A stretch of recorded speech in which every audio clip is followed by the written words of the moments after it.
They affect us all. And so, tonight on Second Nature, we'll be recycling some old nature footage.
I still haven't found Puff yet. I'm looking for him. No, I don't wear diapers, to be quite honest with you. I actually free ball. Like, I pretty much like free ball, like 95 to 100% of the time. Free ball. Like, I pretty much like free ball because it feels so nice. You know what I'm saying? I actually free ball. Like, I pretty much like free ball, like 95 to 100% of the time. Free ball. Like, I pretty much like free ball because it feels so nice. No, I don't wear diapers, to be quite honest with you. I don't wear underwear unless it's cold outside. I only wear underwear, to be quite honest, you know, to keep my balls warm. Like, I don't wear underwear, therefore, I don't wear diapers. No, I don't wear diapers, dude. Okay, you know what? To be quite honest with you, I actually free ball. Like, I pretty much like free ball, like 95 to 100% of the time. Free ball. Like, I pretty much like free ball because it feels so nice. You know what I'm saying? I actually free ball. Like, I pretty much like free ball, like 95 to 100% of the time. Free ball. Like, I pretty much like free ball because it feels so nice.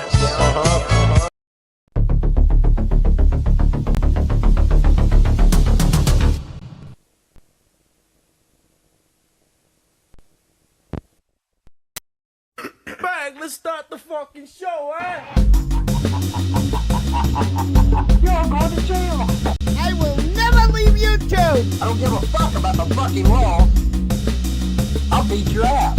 Don't come to my trailer again! You will be banned! I'll beat your ass.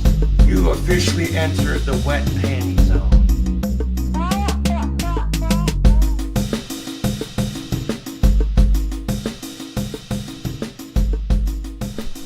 Folks, ladies and gentiles, let's do it. Let's slip into something more comfortable. There we go. Thank you for joining me on this Thursday night. And we're going to do a little catch-up. We're going to avoid the rumors and get right to the heart of it. We got lots of Von Helton pepper throughout tonight's show, courtesy of Nats in the Pizza, a.k.a. the Barry Mandela effect. So we're going to be checking out that.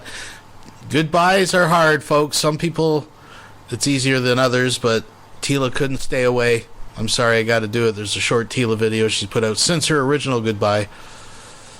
But a lot of the minor cows are going to be pushed aside tonight. Now, I've been hearing rumors. Rumor number one I've heard is Nick Bravo left YouTube or leaving YouTube? Or do we know that? Have we confirmed it? Is that out there? That's a rumor that's out there. Also, I've heard a rumor that Truthfully Trisha is now officially homeless, living in a camper.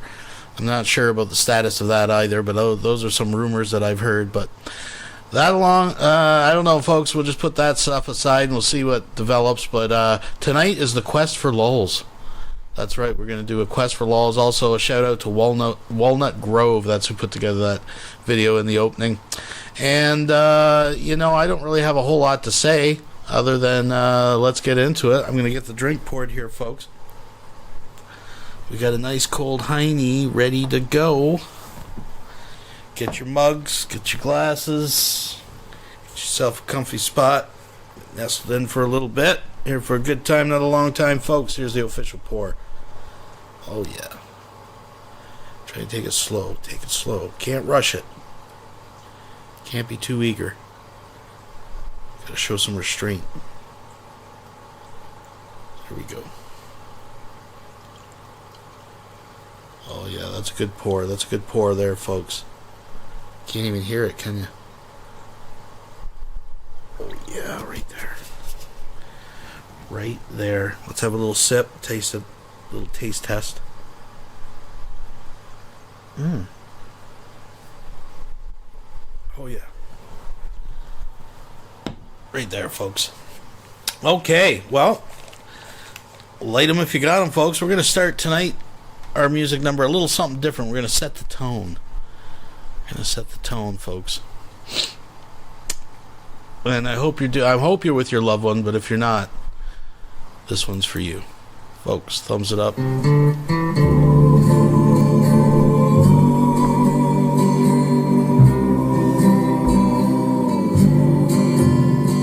Are you lonesome tonight?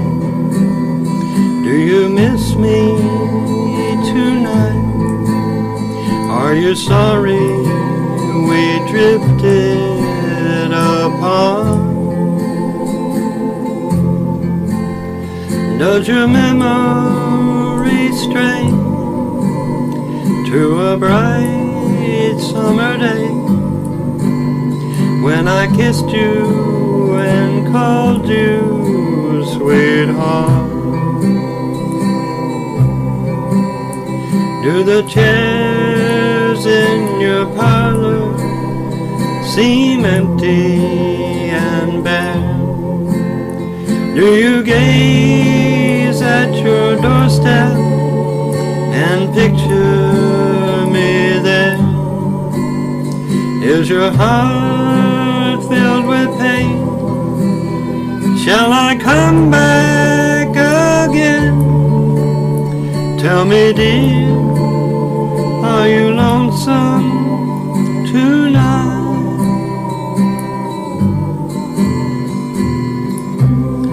I wonder if you are lonesome tonight. You know, someone said that the world's a stage and each of us must play a part. Fate had me playing love with you as my sweetheart. Act 1 was where we met.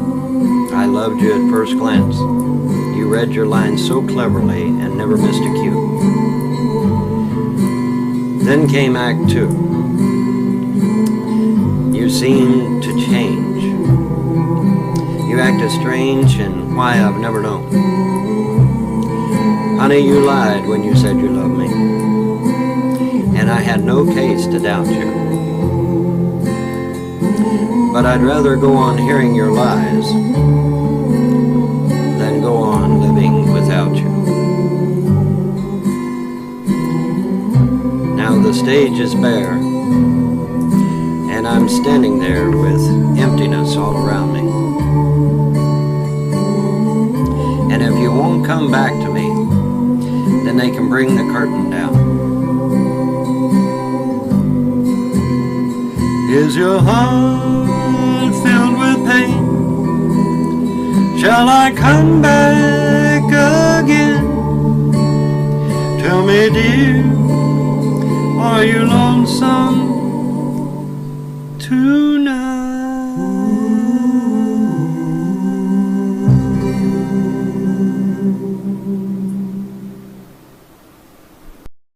We'll be right back after these messages. Hey, you guys. Rough day. Let me know when you get in here. I'm stuck in traffic.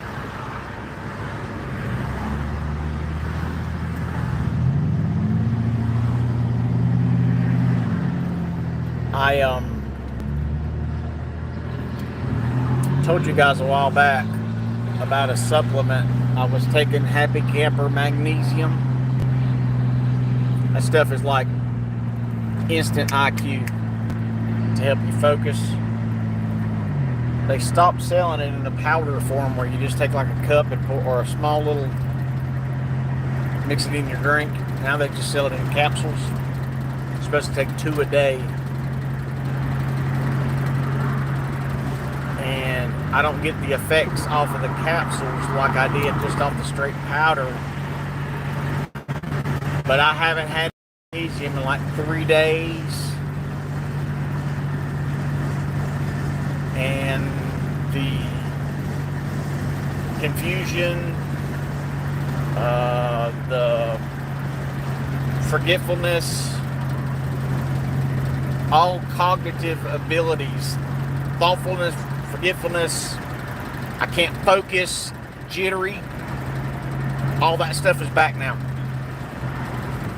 Like when I go to leave my house, it's like I go outside 10 times and back in the house 10 times, in and out, because I forget this, I forget that, I forget this, I forget that, because of the weapons that they use on me, directed energy weapons. They're dulling down all my senses. I went to an orthopedic surgeon Monday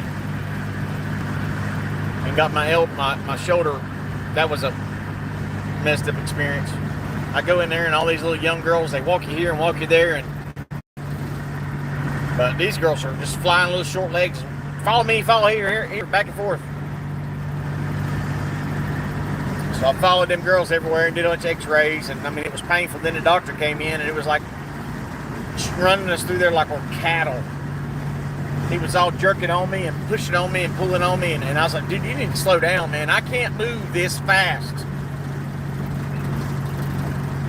So he's like, well, we're going to give you, he said, we can't get you, he wanted to do a MRI, but to do that, they have to try a different correction, an easier correction to what the shot is, how they do it, what it does. When they tell me they're going to put a cortisone shot in my shoulder, I'm thinking,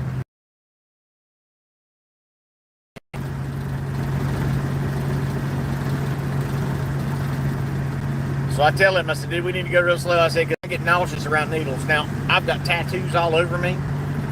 Tattooing doesn't bother me. It actually jacks me up. I mean, I don't know how it would react now that I've got such severe PTSD. I know the last time I had a needle in me was at the plastic center when I was talking, and the night I almost died. Anybody even in here? Hell no. So he was like, well, I guess I gotta have somebody come in here and sit with us since you're scared of needles. I'm like, dude, what? So he pretty much told me that, you know, in 3 days I should feel some relief. If I don't, within the next 3 months, I guess cortisone shot takes time to for its full benefits. So I got 3 months to go. I can't really tell any difference. It's the 4th day. But I can tell a big difference in my mental state. Frantic. I've lost my crap 3 times now, or 2 times the last couple of days.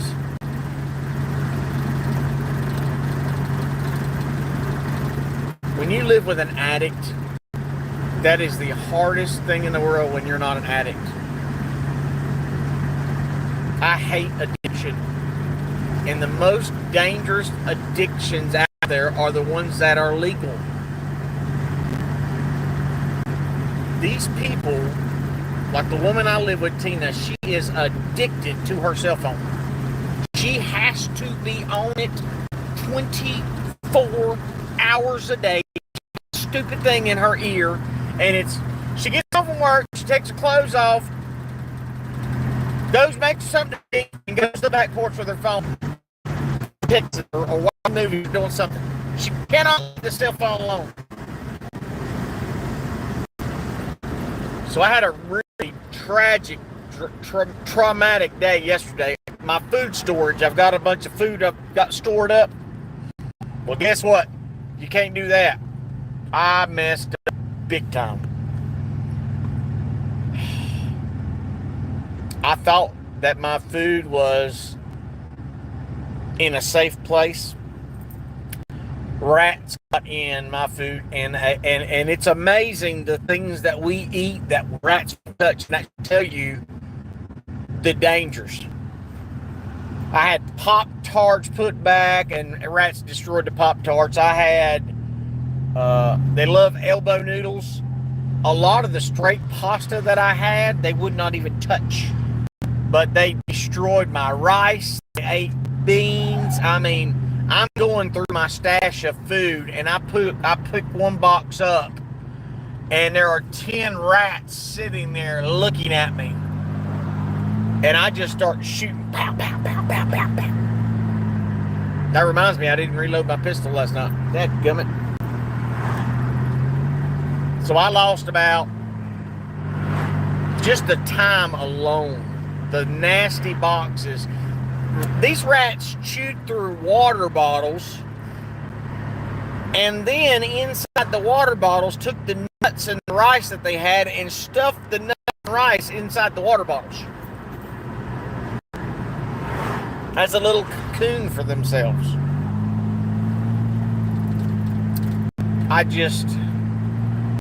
Preppers don't tell you this. These shows on TV, they don't tell you what you can and cannot do. When you take something, you put it in a big plastic container, like, well, ain't nothing going in there. Nothing got wet. Except for the freaking rats chewing through water bottles, ruining my sugar. So I've lost 5 pounds of sugar. I lost about 5 pounds of rice. I lost all kinds of pasta products, cheese, I mean, I don't know what I was thinking. Well, I do. I was preparing for, like, next week, the world's going to fall. So I was stashing cheese crackers and that stuff, man. After a couple of weeks or a couple months, it's stale. So it's, I mean, I eat stale stuff. I don't care. I eat stuff's been out on the counter for a week. It don't matter to me. I've got a very strong immune system. I drop something on the floor, I'll pick it up and eat it. I do not care. Because I'm intentionally, it's like creek water. They say, oh, you better not drink creek water, you get Giardia. And Giardia is where, an animal pisses in the water and then you get it and you got diarrhea for days. Well, I'll drink straight out of a creek. I don't care, because I'm building up my immune system in case for when the crap hits the fan. But I can't tell you how heartbreaking it was to start into these boxes. I'm talking 20 or 30 boxes. That rat chewed a hole in the side, went straight on in and just started rummaging. 10 minutes, ain't nobody even here.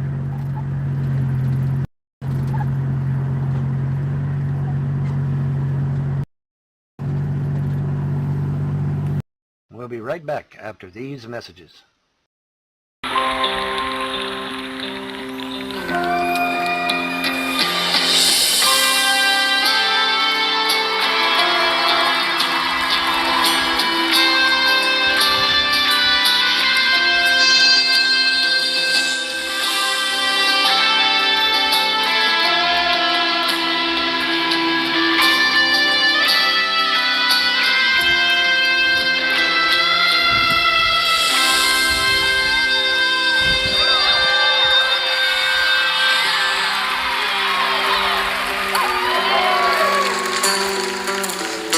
This song for my wife. I saw you tonight.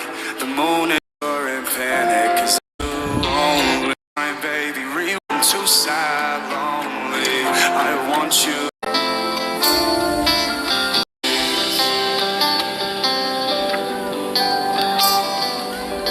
And this is for our unborn child. So after her retirement video, this is the footage or the content that Tila is putting out. Now, I know some of you don't mind maybe the visuals, but the audio track, oh my goodness, folks, it's... Go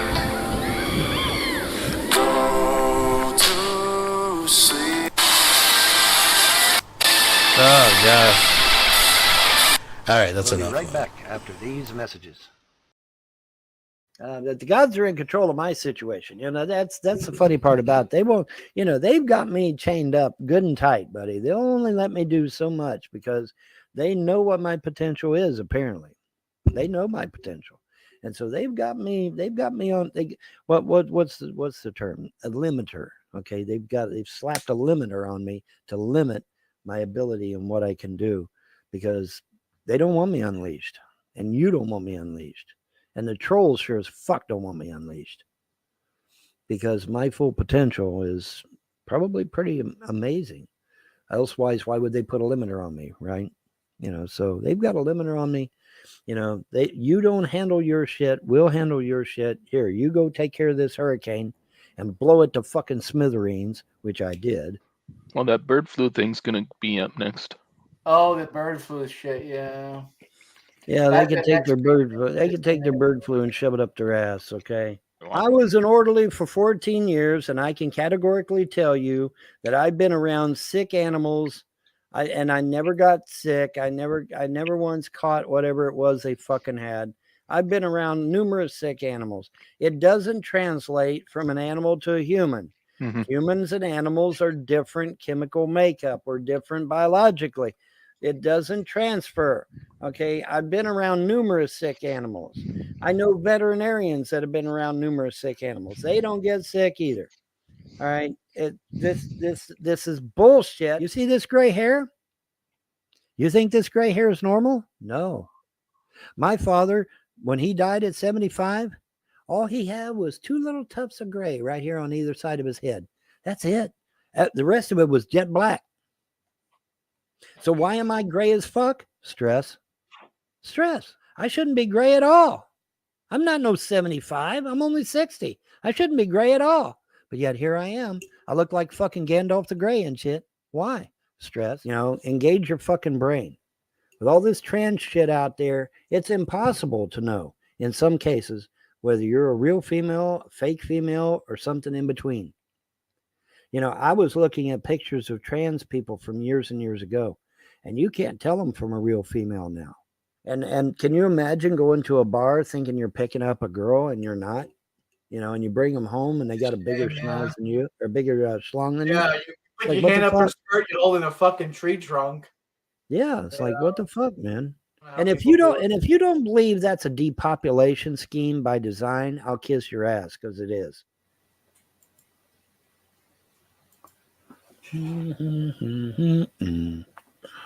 Damn bug. You got a bug pissing you off over there. I don't know what it is, man. Why the fuck do these some bitches get it right in my face? You know, I don't mind them buzzing around the side of my head or some shit, but they'll get right in my fucking face this close. It's like, what the fuck? Why? Why the fuck do you need? You know, they want to sniff my. You know, they want to sniff my farts, man. Did you know that? I don't know why the fuck they got to be right in my face. You know, they want to buzz around my head. Fine, I don't give a fuck. You know, but right in my fucking face, where way up close. You know, it's like, what the fuck? Yeah, I'm afraid I'll accidentally suck them in while I'm trying to take a breath or something. Fucking, they're in love with you. I've said this. The reason why they follow you around. They're in love with me, man. Talk about you. They love my parts. You know, you find the only other pagan in fucking Kentucky. You know, well, knowing my luck, she's probably married any fucking way. I mean, she was gorgeous, so she was probably married any fucking way. So I ain't worried about it. And she didn't seem all that interested in me any fucking way. So it's all good, man. It's all right. Good. I ain't worried about it. Besides, I'm fucking 60 years old, which means nobody's going to be interested in me now anyway. Just because you're 60 doesn't mean you can't get any love. Come on, Vaughn. Don't talk like that. Yeah, from 50-year-olds that can't give me no kids. Maybe my encounter-suited friends will give me a ride in their starship, and when I come back, I'm 30 fucking years old again. That would be pretty fucking cool. But barring that, I'm fucking 65% Cherokee Indian. Reparation my ass first, bro, because I guarantee there ain't no black folk did no fucking forced march all across the goddamn United States. Okay, so fuck you. I get reparations first, sweetheart. I want my rips. I want my rips first, buddy. Now that I have magic, I can do much more. Because with the guns, I had to physically be there. With the magic, I don't have to physically be there. So I can do a whole lot more. One of the first things I remember doing, because I'm not privy to everything I do, but I did remember this one. It was very vivid, and I was allowed to remember it. Now, I won't say who it is, because I could be wrong. But it was a very, very, very rich mansion. Very costly mansion. You know, we're talking millions and millions of dollars for this building. Several stories high, trimmed in gold, you know, the fancy wallpaper, everything. It's all, you know, it was a palace. It was a literal palace. And I remember going through the halls until I got to a certain room where they were all sitting at a table waiting on me, seemingly. And so I go in there and I basically tell them that their time on this earth is over, that their time is done, and that the gods will have their due justice of them. And then I left. Now, they couldn't harm me because I wasn't physical. I was there in the astral. So they couldn't harm me. They had to listen to what I had to say. They didn't have a choice. And I was speaking, you know, as a representative of the gods when I did that. So they didn't have a choice in that either, because the gods don't play. And they were given, you know, I basically gave them the riot act. So they know, when I tell you that I know that they know that the destroyer is coming and that their time on this earth is coming to an end, I know for a fact because I went personally to at least one of these big posh homes and told them to their damn face. So I know that they know. And they know that they know. And we can go and look at news articles, and we can go look at pictures, and we can go look at video and audio and all that shit, where these people, they're storing up seeds, they're storing up clothing, they're storing up food, they're storing up water, they're storing up weapons, they're, getting all this stuff, putting it in underground bunkers, creating a seed bunker. They created a huge seed bunker in Norway a few years back. What are they doing? Because they know the destroyer is coming. They know the destroyer is coming for them. Destroyer's not coming for us this time, guys. He's not. He's not coming for us. He's coming for the 300 elite families who have literally put their boot on the neck of mankind and held us back for generations, thousands of years. Folks, we should be living like the fucking Jetsons. And we're still living like fucking Mork and Mindy. Nothing wrong with Mork and Mindy, I guess. But, we should be living like the Jetsons, and we're not. Because why? Because these elite bastards have literally retarded mankind and held us back from our full potential. And the gods are pissed at that. And they're going to exact revenge on them for that. And good on them for it. Couldn't happen to a nicer group of people. But I know, because I went there astrally and looked them right in the fucking eye and told them, your time is short. And that was years ago. So you can imagine what the time slot is now. In fact, not long after, I think it was only like maybe a couple years after I told them, is when they built that big seed storage facility in Norway. I told them years and years in advance. They have no excuse. They have no excuse. We'll be right back after these messages. Folks, the Big Iced Tea Taste Test is history, and the clear winner is... Kratom tea. Kratom tea.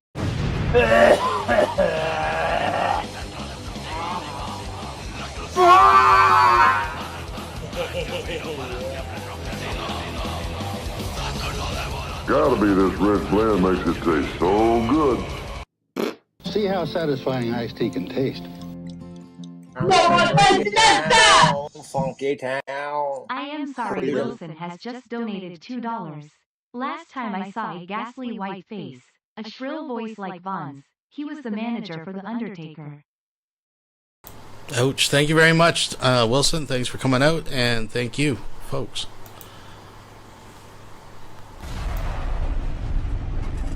So as a cheap way of celebrating cigar culture, I cut it with a cigar cutter. Kids are more precious than rock and roll.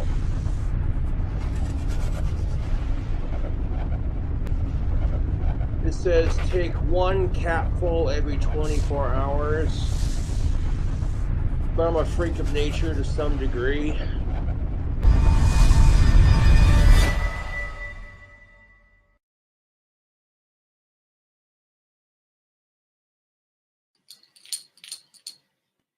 It's your sexy goth bad boy, King Cobra JFS, back at you cool cobras with another video.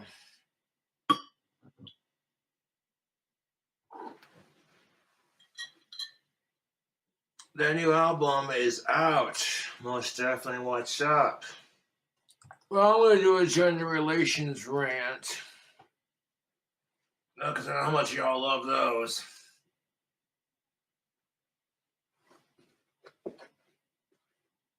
So we only need one beer for this. We don't need to drink a shit ton on camera. I'm just not about that all the time. Like, don't get me wrong, I can get a fucking 12-pack and down a couple and be just fine, but shit. I'm almost 30, damn it. I gotta think about my drinking and slowing down a bit. I mean, it's all fucking downhill from your 21st birthday.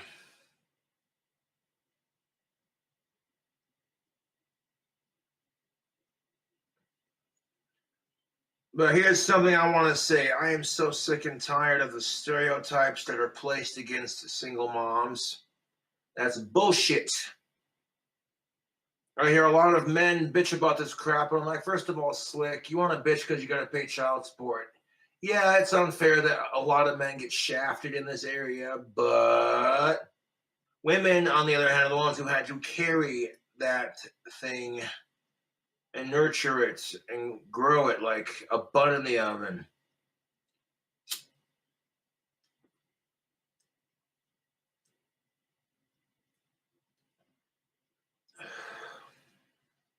When really, crack open a beer to this. I'm gonna crack open a beer like to this shit. It's single parents who are crappy individuals. You know what I'm saying? There were single parents who take advantage of the system and play, and coincidentally, it just clusterfucks everything for everyone. Apart from making this live stream, pretty much spending the day dusting off and cleaning up my apartment. I've been making an effort to keep it a lot cleaner than my last place. And it's much nicer. I must not lie to you on that. But I get so tired of the stereotypes, YouTube. Smoking a Dutch Master's President cigar that I picked up from Walgreens. Well, I do think it's bullshit how some men get shafted in the court system. They write country songs about that crap. My ex-wife took my tractor. She took all my Bud Light. She took my grandpappy shotgun. And she took my dog and my trailer. Like, sir, where'd you meet your ex-wife at? I was at a redneck mudding hole with a bunch of loud monster trucks. I believe it.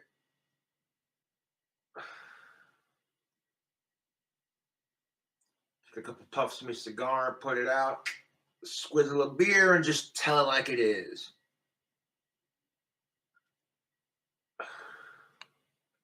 At the end of the day, I see both women and men bitch about the dating scene.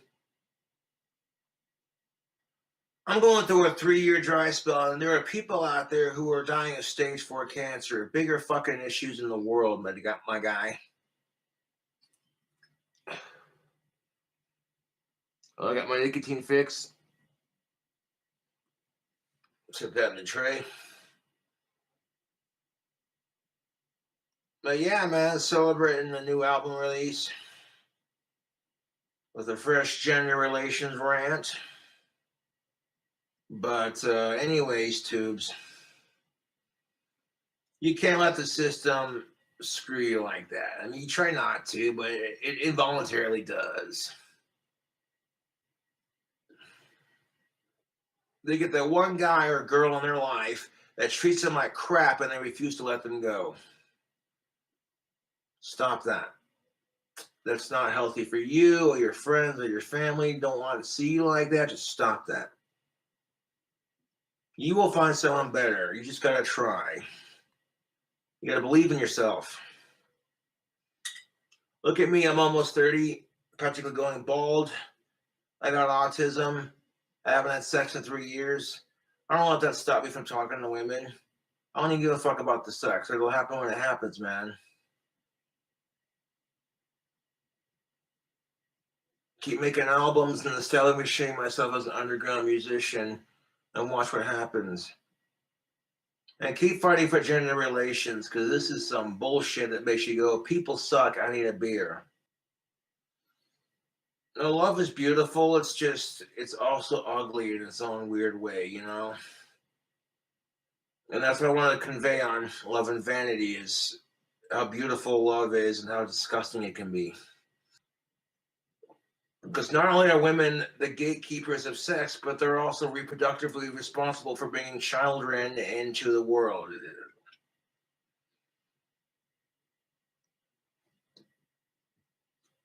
Yes, abstinence is the cheapest form of birth control. Thank you. You want a fucking bitch because you ain't got laid in a while, King Cobra? Fuck that shit. I witnessed the divorce court system growing up with my biological mom, Laura. No hard feelings, man. It's just life. My dad had to fight very hard for custody of me because of how the system plays, and he had to physically prove that at the time, my biological mother was not mentally fit to have children due to this, I guess, certain situations that influenced her upbringing. I don't know. Like, I'm not here to judge my biological mom or anything, man. If I see her, it's cool. Like, I'm not going out of my way to find her or anything, you know what I'm saying?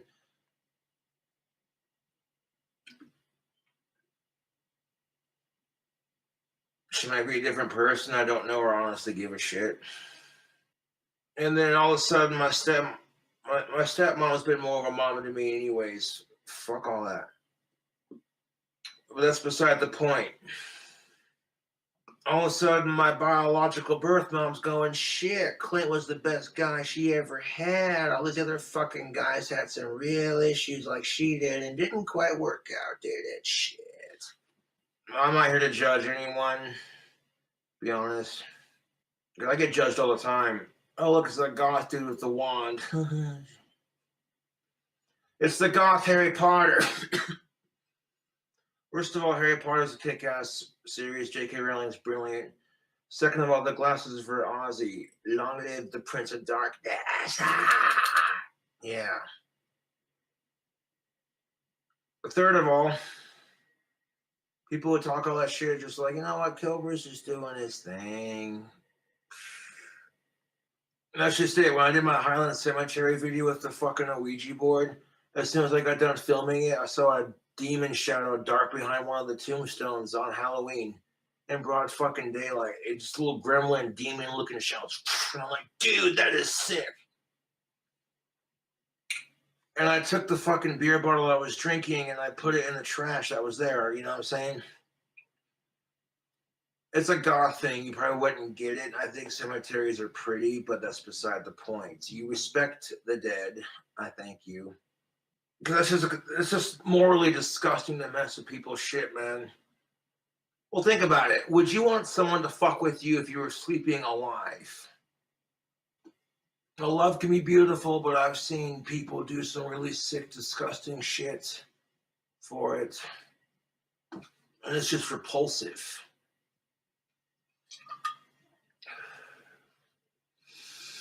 Shit. The beer's almost gone. And the beer's almost gone. The video's almost done. There we go. Thanks for watching. Subscribe for more awesome content, guys and gals. I'll catch you cool coopers later.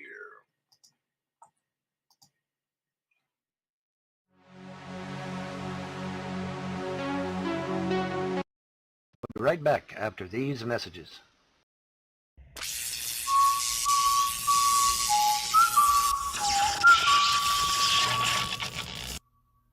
James, can you hear me? On Hilton.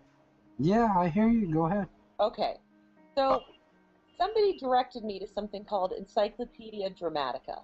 Right, it's a hate website. It's designed to look like a Wikipedia page, but it's not. It's a hate website, and it was created by a troll and a hater, and it is for trolls and haters to hate on various people that they don't like.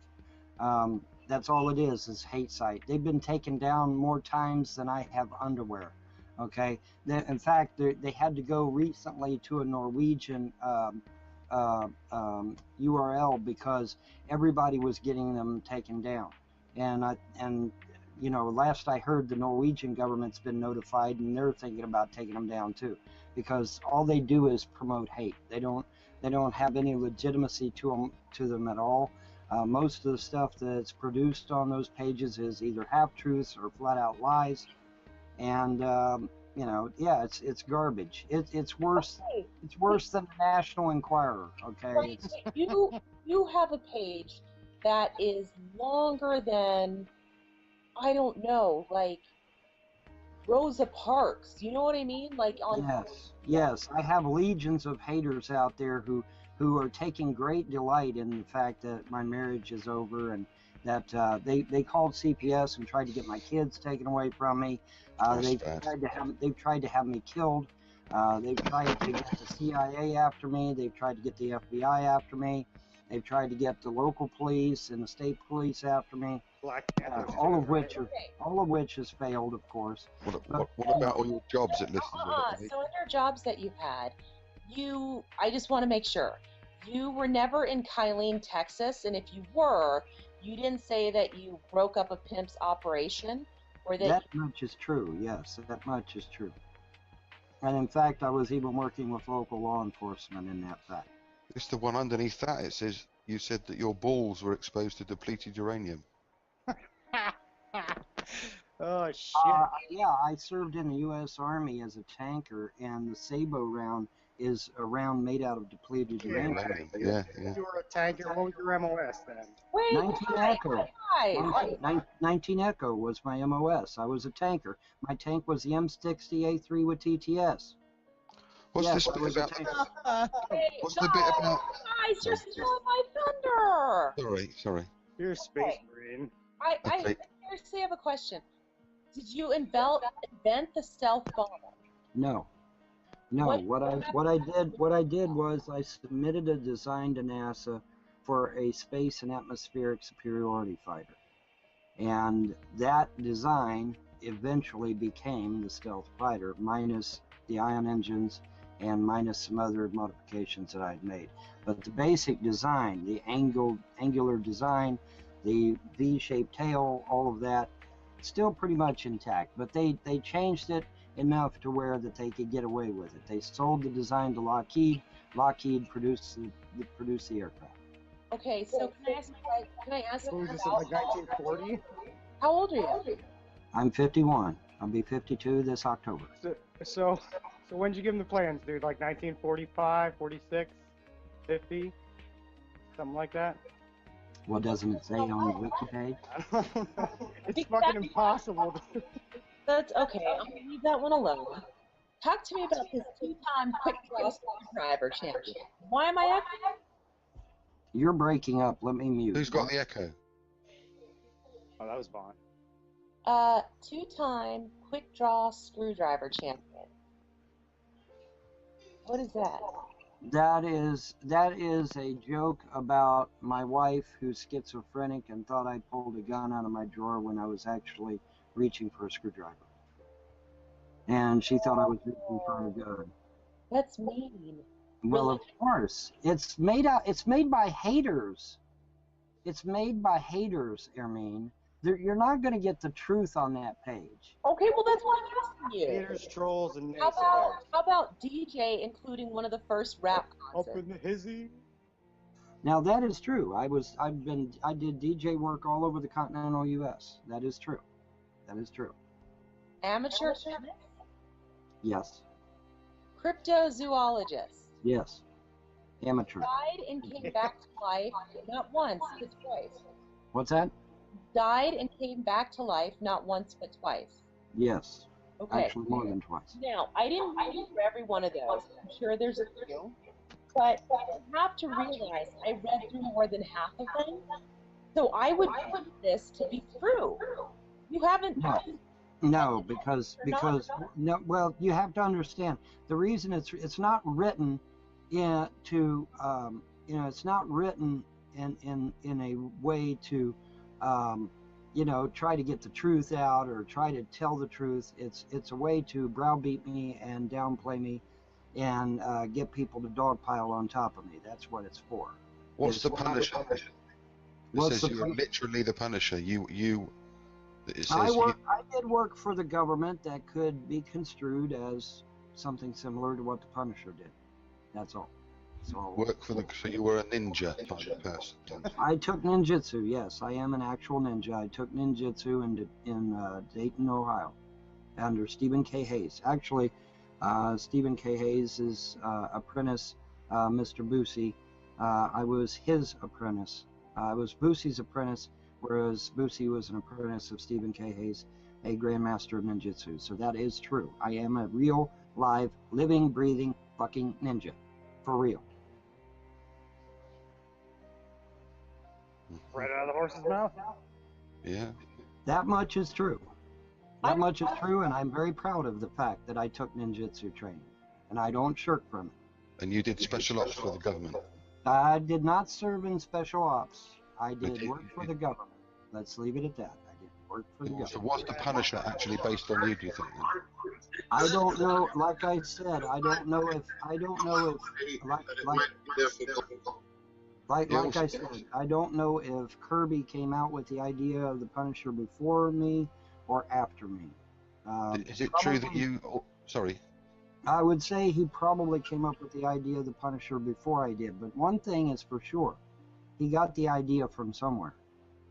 Is it true that you invented internet abbreviations? Yes, I was a beta tester for AOL, and I came up with abbreviations like BRB and AFK. I'm the originator of those abbreviations.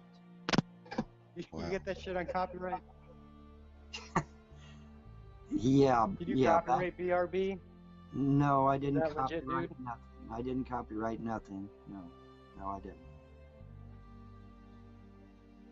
At the time, I probably didn't even know what copyright was, to be honest. But I was beta testing AOL. I also beta tested other shit too. I beta tested Genie. I beta tested Prodigy.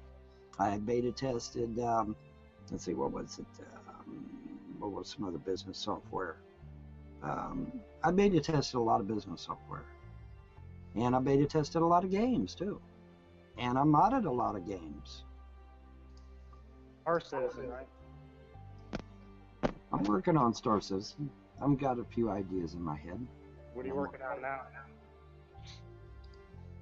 Ships mostly, but there's some other things I've got that I'm thinking about doing. I'm not going to elaborate. Because if I elaborate on it, somebody else is going to do it. Throw a freaking teaser out there and leave me hanging, buddy. Come on. No, because I've seen some of your designs on Star Citizen. I've watched your videos on them. I know. I'm not going to reveal what other things I'm doing because somebody else will get out there and beat me to the punch. No, I will not. That's why I'm confused about the stealth aircraft, because that was the first stealth technology was begun by the Germans, the Horton. I'm well aware of Professor Horton and his flying wing. I am very well aware of it. I am also well aware of the V1. I'm also well aware of the variations that what's the millionaire mogul? He did the Spruce Goose. Mr. Hughes. So you invented the stealth fighter in what year then? No, I didn't invent a stealth fighter. You keep misquoting. Oh, I see. Okay, your I first invented design. no. I invented a space and atmospheric superiority fighter. Right. I designed it. I did the hydraulics, and I did the engines. When was this? The rest of it. What, you invented an ion drive? No, I did not invent the ion drive. All The right. ion drive already existed. Right. I can't invent something if it already exists. Okay, I'm just asking. When was this? That you, Well, that's when did you the troll. submit your That's design? That's the trolls talking. When did you submit your design for this aircraft? Back when I was young. What year? I don't remember the exact year. Somewhere around here, my mother still has the original transcripts from my conversations with NASA. Somewhere. You can't get important things like dates mixed up in here, Mark, alright? Do what? Rough date, 1985, 1982. I don't. Like I said, I was a teenager. I don't remember. I was a teenager. I don't remember. So what year age were you? 18, 17? Somewhere around there, I guess. Yeah, I was young. So that would have been around about 62, 70, about 1970. I guess somewhere around there. I don't know. But I did not design the stealth fighter. They designed the stealth fighter off of my design. Me and my father went to the mall. Quit laughing. It's not funny. Dude, the stealth fighter was out. Me and my father went to the mall, and on the bookshelf was a copy of Popular Science magazine. And on the cover was the stealth fighter, and my father pointed at the magazine and said, "That looks like your design." I said, "Yeah, it does." So my father can confirm this shit. Okay, this is not something I'm pulling out of my ass or making up out of the blue. Oh, I know that Adam's grandfather worked on it. He said the design as well. I think. Who invented pizza? The Italians invented pizza.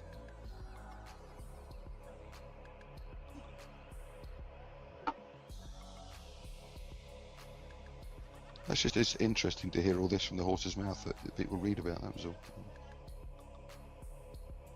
It's all true. No, it all isn't true. What's the Fort Hood All of thing? it is not true. What? Something to do with Fort Hood as well, I think. Mark, stop. It says that you guarded the empty gold box at Fort Hood. I did guard duty at Fort Hood, but not over Fort Knox. I did guard duty for something else. There's some ridiculous stuff written about you, obviously. I mean, it says that you once used the Force from Star Wars on a groundhog. I did, actually. I did. I used chi. You know what chi is? Yeah, but yeah, so that's not. Oh, yes. Well, if you know what chi is, that's what I used.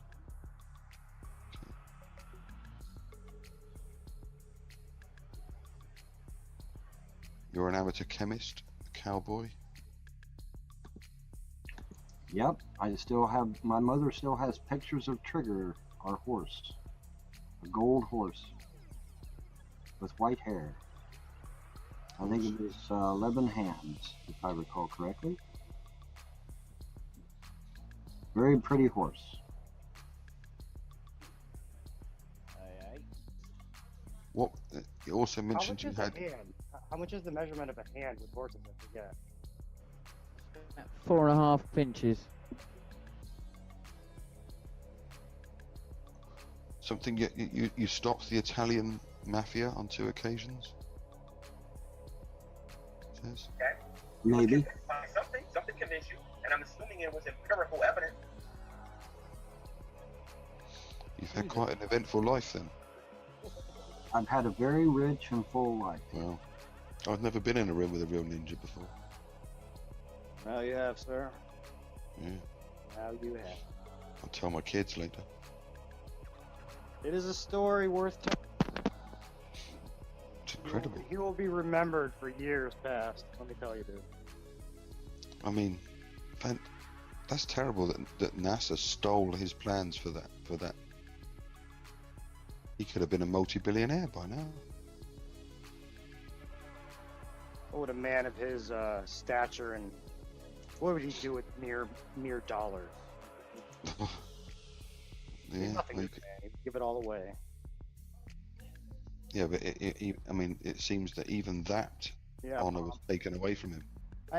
Well, you know, Von Helden, bro. Yeah, it's just. We'll be right back after these messages. So these YouTube trolls use YouTube service to contact Clay County, the government the local government I'm in, to destroy my entire family. All right. And that right there, folks, that should be enough that every one of these trolls gets a beat down. Every one of them deserve a beat down for that shit. Because that poor girl was only 25 years old, folks. She had her whole life ahead of her. They were going to build a university right here in Manchester, so she wouldn't have to drive 2-hour drive to Lexington and a 2-hour drive back every day. She would have been able to go to college right here in Manchester. And they fucked that up for her. They fucked up her entire future. They fucked up my kids' childhood and their future by, CPS coming out all the time, over and over and over again. My children never got a childhood. They literally didn't get it. My kids would no sooner get to the garage and get their paddle wheels out than here comes CPS with another fucking excuse as to why they want to go inside my goddamn house. And where the fuck was the Attorney General of the state of Kentucky at? Was he on fucking holiday? Apparently he was, because he didn't do shit. Rand Paul, where the fuck were you at, Rand Paul? Oh, you were busy pinning a medal on a fucking police officer up in London instead of down here trying to save 3 innocent little kids.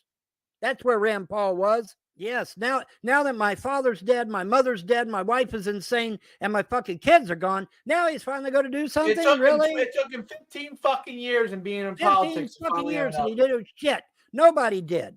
Nobody did a damn thing. So let that sink in, folks. Let me tell you something, folks, and I want you to listen to me good. If you're a young couple and you ain't got kids yet, make goddamn sure you don't tell anybody that you got kids, because all they got to do is call CPS, and CPS will be out there to take your fucking kids away for any reason, and sometimes no reason at all. They come out one time with 4 police officers, and the house was clean because I had a housekeeper, and the kids were fine. I was fine. And I'm like, okay, there's nothing to see here. See you, bye. Get out of here. No, we're taking the kids anyway. I said, you can't do that. That's felony kidnapping. He said, we don't give a fuck. We're taking them anyway. And they took my kids for no reason at all. So let me be clear. Don't tell anyone you have children on the internet, because they will call CPS to get your kids taken away. They'll do it for laughs. They'll do it for kicks. These people on YouTube, these YouTube trolls, these Von Helden haters, every one of them needs their fucking ass beat every goddamn day until it registers up here that they shouldn't have destroyed someone's family. After they get a beat down, they need to be thrown in jail for life. Andrea will never be normal ever again. She's got 5 personalities. None of the 5 personalities she has is the one I married. None of them. Not one of them. I'd be surprised if she even knows who I am today. I'd be very surprised by that. Okay? They destroyed a young girl's life forever. They destroyed 3 little innocent children's lives forever. Destroyed their family. My kids' entire family wiped out. Grandparents, parents, friends, neighbors, relatives, all gone because of a bunch of fucking trolls on goddamn motherfucking YouTube. Where was the goddamn authorities? Fucking got their thumb up their ass. That's where they was. Got their motherfucking thumb up their ass. This shit should have been stopped 15 goddamn years ago. This is why, one of the reasons why, the gods had said, okay, we finally had it fucking enough. Nobody's going to help you, so we're going to have to fucking jump in and personally help you. Because nobody else would. The Attorney General could have stopped this at any time. Rand Paul could have stopped this at any time. The governor could have stopped this at any time. But they let it go on and on and on and on until those kids lost every bit of their family and lost every bit of their childhood.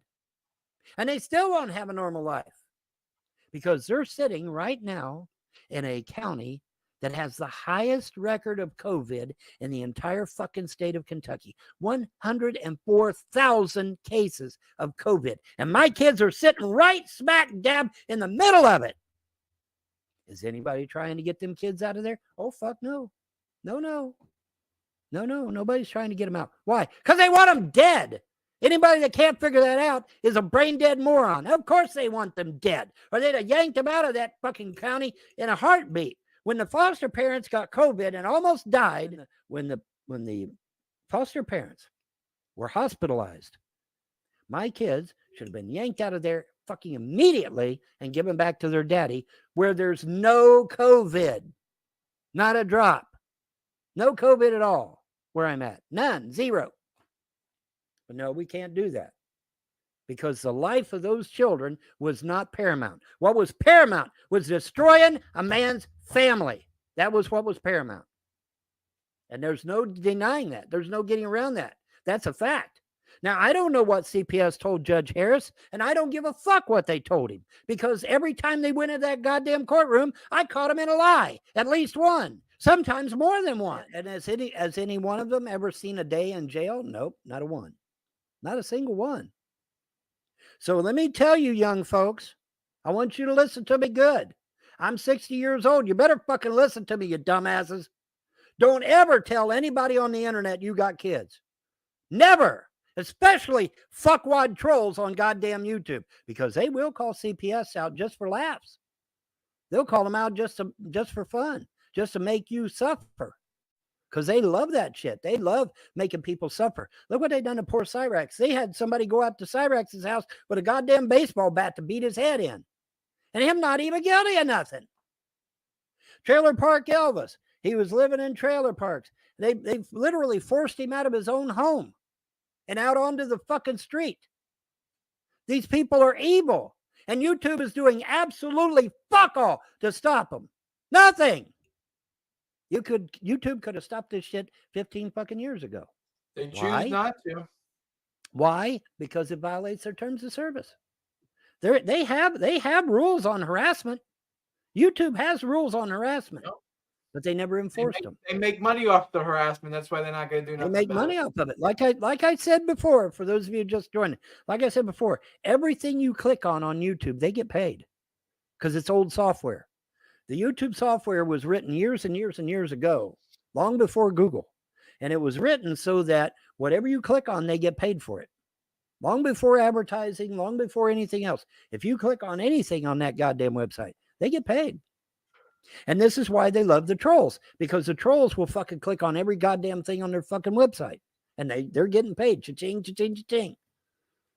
And that's why they love the trolls. And that's why YouTube now is TrollTube instead of fucking YouTube. Well, see, content creators don't normally click on a bunch of shit. We're uploading shit. We're putting the content out there. So we don't click on a lot of stuff.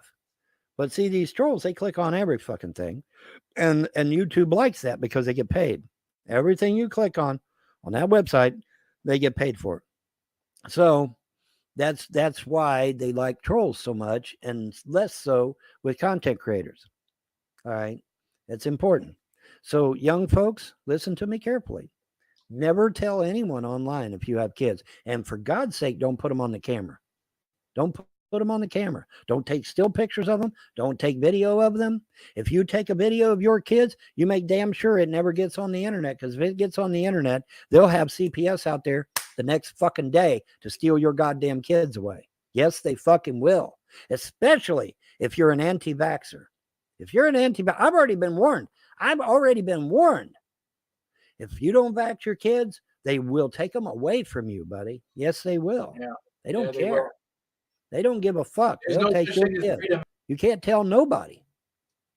And I tell you, honestly, if the situation had been different, I'd have put a bullet between every one of these motherfuckers' eyes instead of letting them steal my children or hurt my children, even. Guaranteed. Yeah. And you be in your right to do so. You're protecting your I'd be in family. my right to do so because it put my children's life in danger. So, but they wouldn't look at it that way. They'd say, "Oh, well, he committed murder. He wasn't defending his children against a bunch of people that were trying to kill them. He was just a murderer." That's how they'd spin it, and it wouldn't be true at all because these motherfuckers put my children in imminent danger. They don't care. They don't give a fuck because they're getting this. Cha-ching, baby. They're getting money. So they don't give a fuck if they kill your kids. They could care less. And if they throw you in jail, they get even more They money. like hurting kids. That's the sick thing about it. They get off. They on hurting like kids. hurting kids. And They not get only off that, on it. and not only that, but they get every time if they throw you in jail, they get $69 a day. Every day you're in jail. They make money off of you going. They to make prison. money off of you. That's right. How many of you knew that? I bet some of you didn't even know that. Are these guys fucking for real, man? Have they lost their ever-loving they've lost their ever-loving fucking mind. Yes, they fucking have. They've lost their ever-loving fucking mind. Let me tell you, they've done so. All right.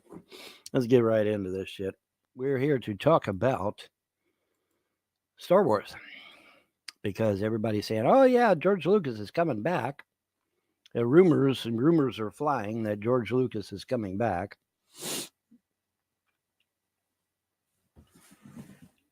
Well, Lucas can't save it. Lucas is the one that destroyed it to begin with. So how the hell is he going to save it if he's the one that destroyed it, right? How's he going to save it if he's the one that destroyed it? Well, he can't. He can't. He can't save it. He destroyed it. Let's be abundantly clear. Okay? Let's be abundantly clear here. George Lucas, who has totally changed his story, by the way, but I'm going to give you the original story before he changed everything.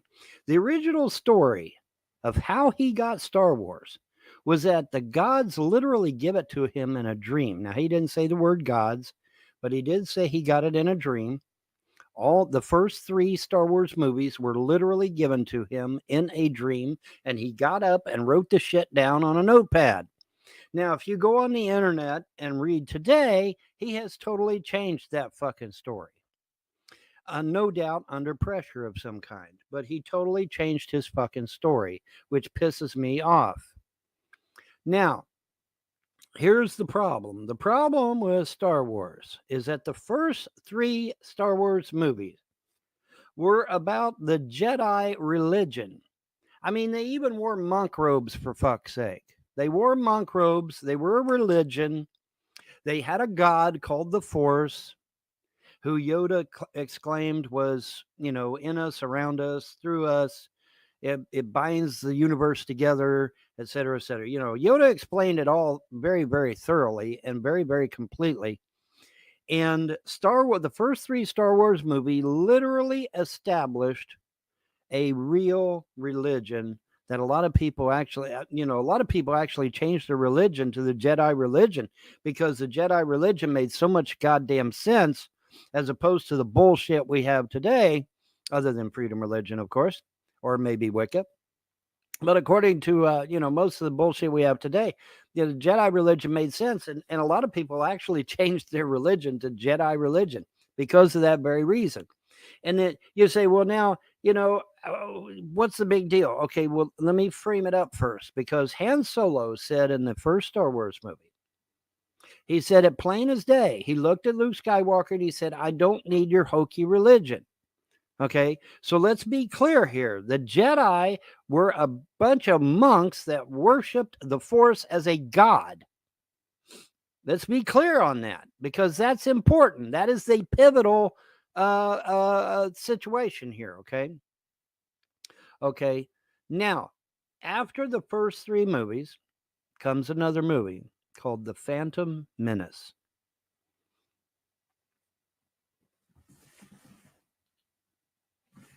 And The Phantom Menace did something horrible.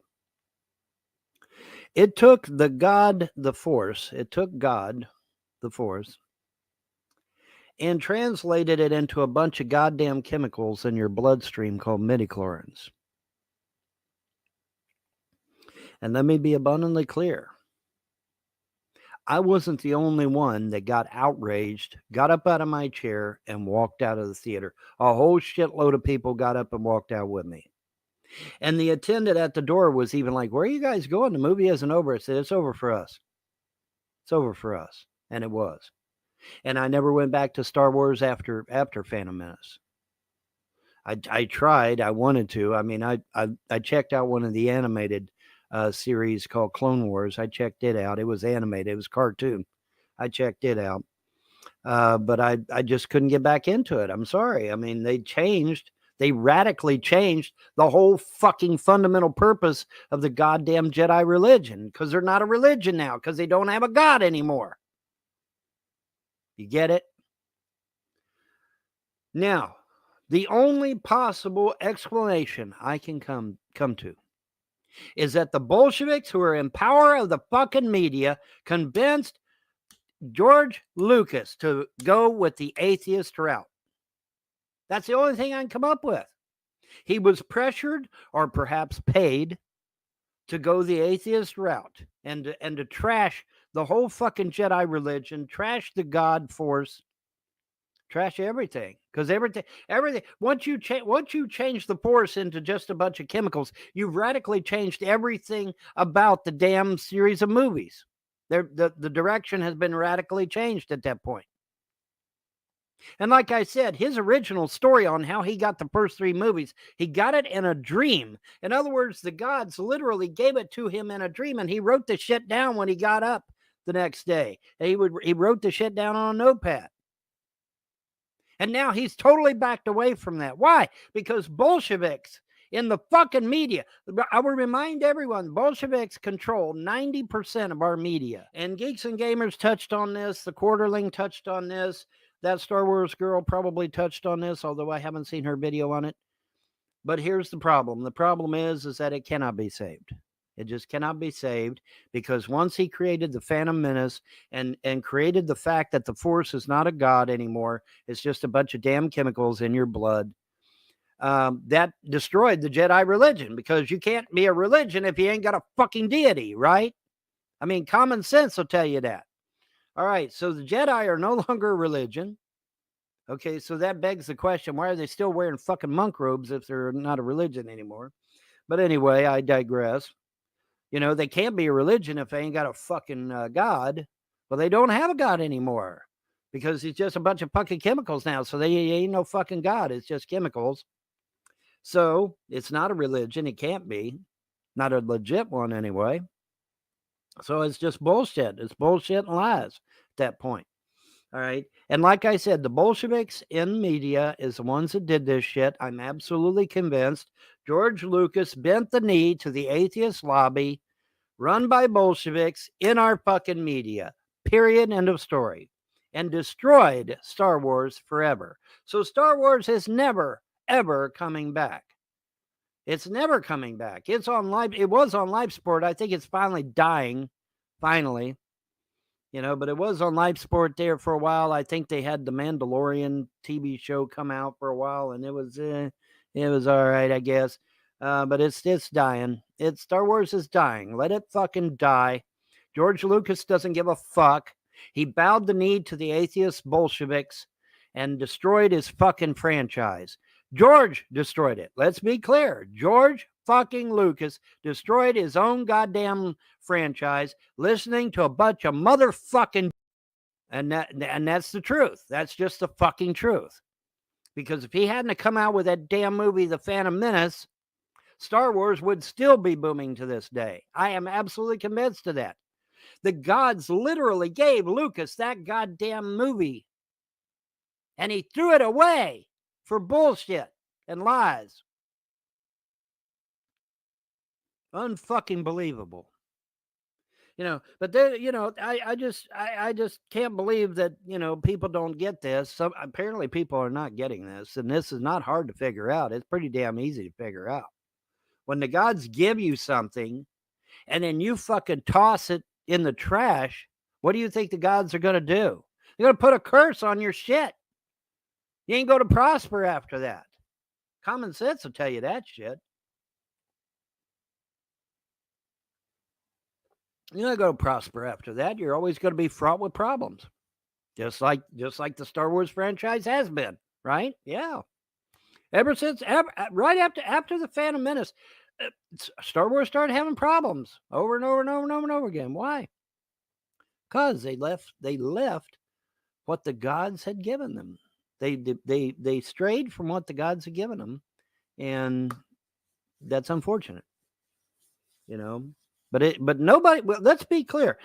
Star Wars is dead, or at least dying, because of George Lucas bowing the knee to a bunch of goddamn atheists called Bolsheviks. He bowed the knee to them, made come out with the Phantom Menace movie, which killed the god Force, the god called Force, killed him dead, reduced him to a bunch of chemicals in the bloodstream. And that's what destroyed Star Wars. Period. End of story. You can spin it however you like. You can try to change it however you like. You can call me a fucking liar. It doesn't change the facts. The facts is that Lucas himself is to blame for the destruction of Star Wars. Period. End of story. And it's because of Phantom Menace. And that's sad. It's sad, but there's nothing you can do about it, because the Phantom Menace is out there. There's no denying it, no way to spin it, no way to get around it. It's out there, and it's truth. But anyway, I wanted to get this out there because I know there's people touching on this, and you know, and they're kind of hoping that Star Wars will come back. I love Star Wars. I love the first three. I love Star Wars, but it ain't coming back, guys. The Phantom Menace destroyed it forever. Changed it forever, and the atheist Bolsheviks are not going to let it thrive anyway. They wanted to destroy it because, see, the description of the Force as a deity probably pissed them off. That's probably what did it, because it made so much goddamn sense. The idea of the Force as a deity made so much goddamn sense that people picked up on it. They're like, wow, I believe it actually invigorated people. It actually opened people's eyes to the reality that, hey, maybe monotheism isn't what we got. Maybe monotheism is playing us, and we need to seek elsewhere. And a lot of people did as a result of that, and praise the gods for it. They made you think, which is a good thing. Making you think is always a good thing. There's nothing bad about thinking about shit. But these Bolsheviks probably became enraged at that point, and forced Lucas to come out with the Phantom Menace, which totally nixed the whole damn thing. So I'm going to get out of here and went, but my little rant for the day, no, you're not going to save Star Wars. Nobody is going to save Star Wars, because Star Wars was destroyed by the Phantom Menace movie. That destroyed Star Wars. Listening to a bunch of atheist fuckwads is what destroyed Star Wars. Period. End of story. And with that, I'm out of here. You have a pleasant day and a better tomorrow. Bye. We'll be right back after these messages. And now a public service announcement. Are you fucking serious? 10 pizzas? Yeah, 10 pizzas. Yeah. Do you fucking realize how many homeless people 10 pizzas could feed? That you're wasting food, Do you realize that? Then they wonder why when they go out to dinner, they bitch that the restaurant is so expensive. That's why, because you're wasting the restaurant's fucking money, and you're wasting the restaurant's fucking profit, doing shit like that. Do you realize how many homeless veterans 10 fucking pizzas could feed, asshole? You know what, Carl? You're a fucking You need your face knocked out of your fucking head, and you need your hands broke so you can't fucking type. That's what you need. No, but that's a waste of food. Do you realize how many and they gotta throw it in the garbage can every time you waste that fucking food. They can't resell it to another fucking human being. It goes in the goddamn garbage can. Do you realize how many homeless fucking you can feed with that? You're a liar, Houston. You're a liar. Come with me, come to Houston and pass your fucking faces. Houston, I'll come to fucking Houston. I'll kill you, you motherfucker. I'll kill you. Kiss my cock.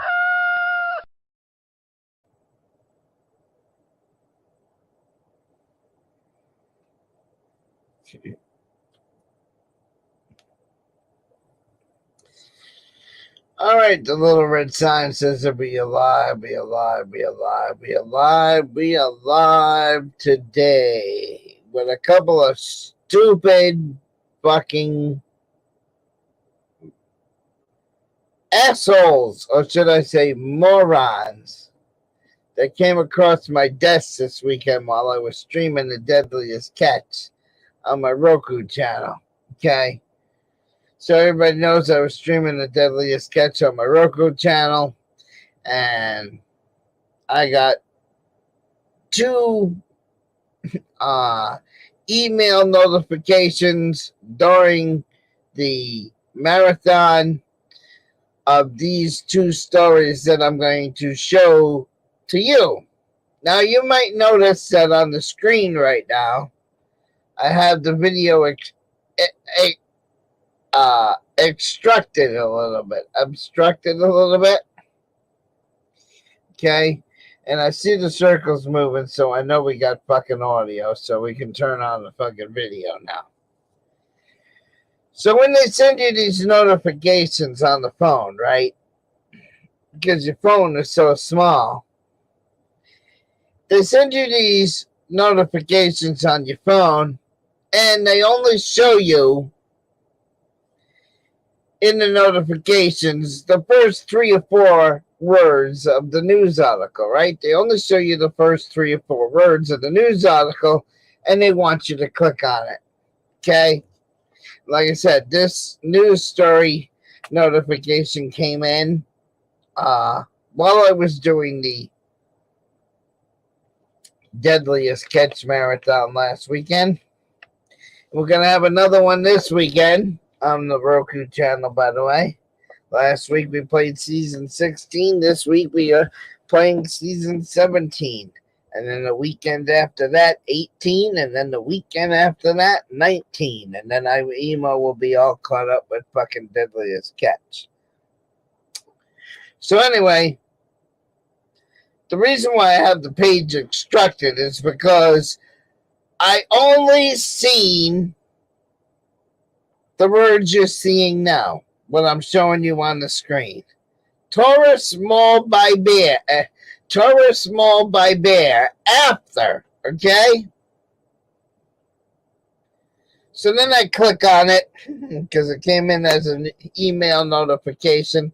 I clicked on it, and then the whole fucking title showed up, and then I was like, how could this woman be so fucking stupid?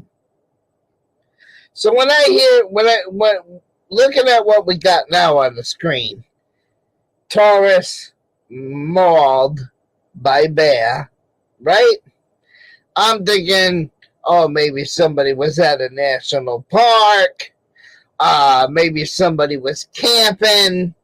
Maybe somebody was hiking.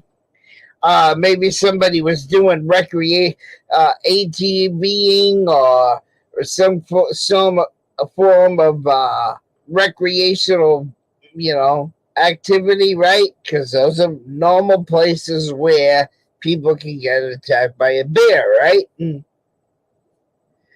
Well, now we're going to get to the stupidity part. You want to see how stupid this woman is? You can't get any stupider than this, people. Taurus Mauled by Bear after rolling down the car window to take a selfie with it. How fucking stupid are you? How fucking lame-brained dumbass can you be? Wait a minute. There's a bear outside my window. Let me roll down the window. We'll pretend the water bottle is a fucking bear. We'll roll down the window and we'll take a selfie with it. Was she that fucking stupid? Was she really that fucking stupid? Tell me that people are not walking around really this fucking stupid. And my trolls go around saying, the emo is stupid. But this is stupider than emo could ever be. Who the fuck would roll down their fucking window to take a selfie with a goddamn bear? Who in their right mind would take a fucking selfie with a fucking bear? Look, I gotta make a video on this. I have got to make a video on it. Because I'm like, how can somebody be this fucking stupid? And then I also thought, because they were sharing it to me in the news, that I thought this happened in the U.S., and this didn't even happen in the fucking U.S. It happened in another country. A tourist was, and I'm leaning in towards the camera so I can actually read the article from like 5 fucking feet away. A tourist mauled by a brown bear after lowering her car window to take a selfie with the animal. Stupidity. Pure fucking stupidity. How can you be that fucking stupid? I don't know.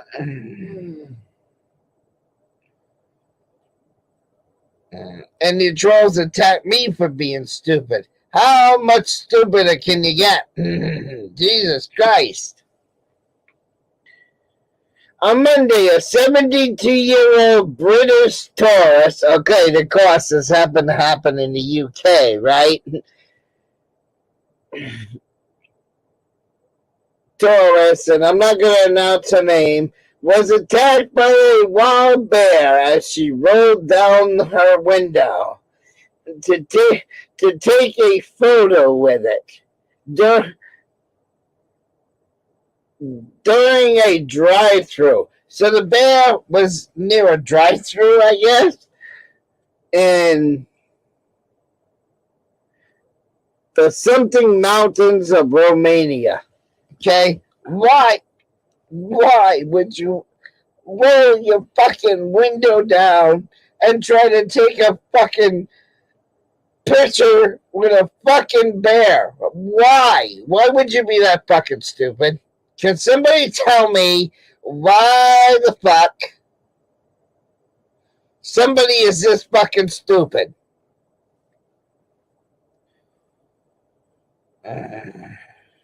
Okay, I'm not gonna be West TV News.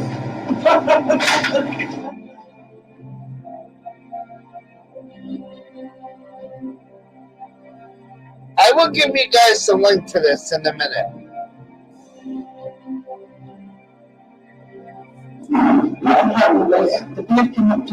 I was live streaming, the news reporter was gonna come.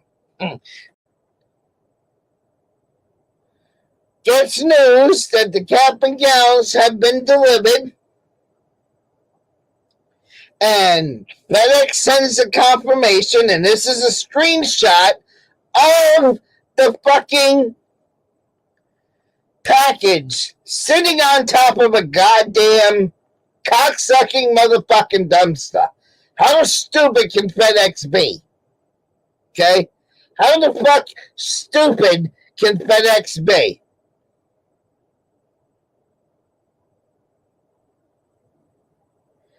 And then to add insult to injury, not only did FedEx put their graduation gear on top of a fucking dumpster, but it also happened to be the day that the trash gets picked up. So guess what happened to the brand new cap and gown?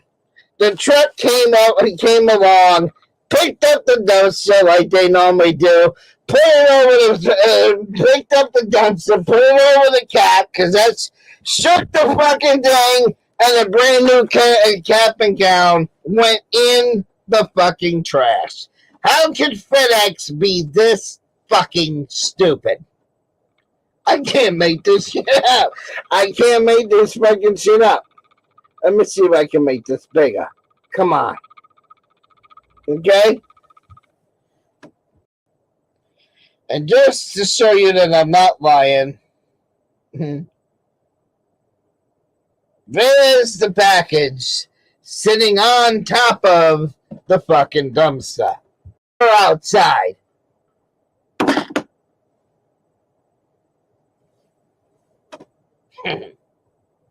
So you can see the stories for yourself when they had one fucking job. One fucking job to deliver a package to a fucking door. No, we'll put it on a dumpster instead. We'll have the package thrown out. I should send this to the guy who does the one fucking job videos. I should send this to him.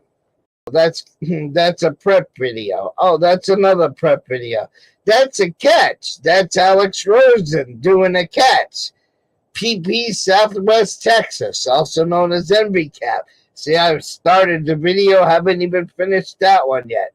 Then this is my email, and then you go over here and you're like, what's this tab? And you're like, oh, it's the bear again. Then you go to this tab and you're like, oh, that's the FedEx story again. So after clicking on these goddamn things several times, I'm like, email, you need to make the video and get it over with so you can now close those two tabs, which I can now do because I talked about it. So the people that are in here right now, you guys can go check out the links now. Panels, because again, I paid $25 fucking for the month of April and then do one fucking panel again in the month of fucking April. So my neighbors, my roommates are just gonna have to deal with it, suck it up, because I'm not wasting another $25 and not using this fucking thing. Emo out. We'll be right back after these messages.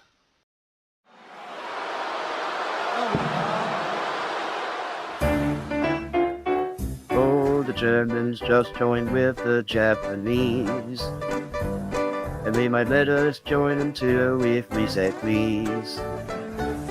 Let's support the Axis powers by surrendering like cowards and beg for Hitler's mercy on our knees. Jeremy wants to know, have you used the hot tub yet? No, I have not used the hot tub yet. I haven't won my victory against the frost yet. That's right. We're waiting for the bubble bath video for the big day of the frost. When I defeat the frost in court, then I will use the bubble breaking bath. out the hot tub. Yeah, I'll break out the hot tub. Not only that, but I got repair work now I have to do to the hot tub and to the ceiling in the bathroom because they locked me out of the double wide. The double wide was leaking. Nobody fucking come in here to check, and it destroyed my fucking double wides and my hot tub, unfortunately. So I have to get that repaired also before I can use it. And of course, my personal favorite, the jacuzzi. I'll actually be able to take a real bath. God, I won't know how to act. I'll actually be able to take a real bath, man. I can't believe it. So, because I don't know what condition the flooring is in, because we know the roof leaks, but did it seep into the flooring underneath the hot tub? Don't know. We'll have to find out, and that's going to take time and money. But once I win against the frost, I can get somebody in there to check that hot tub out, check the roof out, make sure everything's okay, fix it all up. And then I should be able to take my video of the hot tub. But that's not coming yet. That's not coming until I win against We're looking forward to it. I get the repair work done in that bathroom that needs to be done. Plus, my kitchen sinks were leaking as well. Nobody said anything about that either. Like I said, essentially, this place is top shelf, man. Not much wrong with it at all. The goddesses have said they love me. They protect me. They care about me. I don't know why. I'm a crazy idiot. Sometimes I get kind of stupid thoughts in my head and stuff, that don't make no damn sense. Everything under the bathroom sink was completely waterlogged and had to be thrown out, which is a shame because there was a lot of useful shit under there, medical shit, bandages, gauze, shit like that, had to all be thrown away. It was all waterlogged, every bit of it. Like I said, essentially this place is top shelf, man. Not much wrong with it at all. Oh, fuck me, man! What happened, Vaughn? What happened? One of the renters? Renters, yeah, renters. Oh, good. They paid the bills. They paid the rent. Man, they paid my rent, and so they paid my rent. Yeah. In fact, I gotta take it. Oh yeah, making the money, honey. In my wallet here. But yeah, renters. Oh yeah, that's right. It's the first of the month. Yeah, this is the first of the month, so. That's pretty good. They pay the first month. I don't even pay the rent on the first of the month. I wait until the third. We're going to get things took care of. Don't worry. That's good. No, that's good that they're paying the rent, and then the other renter doesn't pay. He's just fixing it up, I guess, right? The one renter. Yeah, and things are rocking and rolling, and things are moving along. That's good. Well, yeah, and plus, people, wanting, some odd jobs to do and all this and that, so. Oh yeah. Oh, you're paying Tim to do some cutting the grass and stuff, right? Well, no, this wasn't Tim. This was somebody else. But as long as they get the job done, I don't give a shit. As long as they get the job done. But I got some odd jobs. They look for odd jobs. They want odd jobs to do. Yeah. So I'm helping them out. I help them out. We're going to get everything situated. Everything's going to be handled. And now, now they don't pay on the 1st. They pay, I think, on the 10th or something, 15th, whatever the fuck.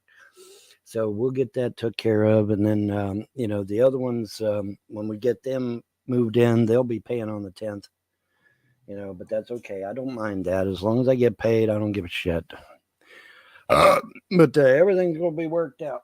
Everything's going to be worked out. And that's awesome, man. That's awesome. Yeah, everything's coming up roses. Now all I got to do is get my money back from Stivers. And, get paid for some damages to my property while they had control of it because they were in control and I had major damage done to my property and I think they should pay for it. And so we'll see if I can't get something done in that regard. And so everything's coming up roses, slowly but surely, and it will, and everything's going to be just fine. Everything's just gonna be ducky. Everything's going to be just ducky. That's right. And what I'm showing here is Publishers Clearinghouse getting ready to ring my bell. Well, you know, it's funny how things get dropped in my lap, right? And here I get this thing where they're going to theoretically ring my bell, telling me I've won. They're going to literally pull up in my driveway.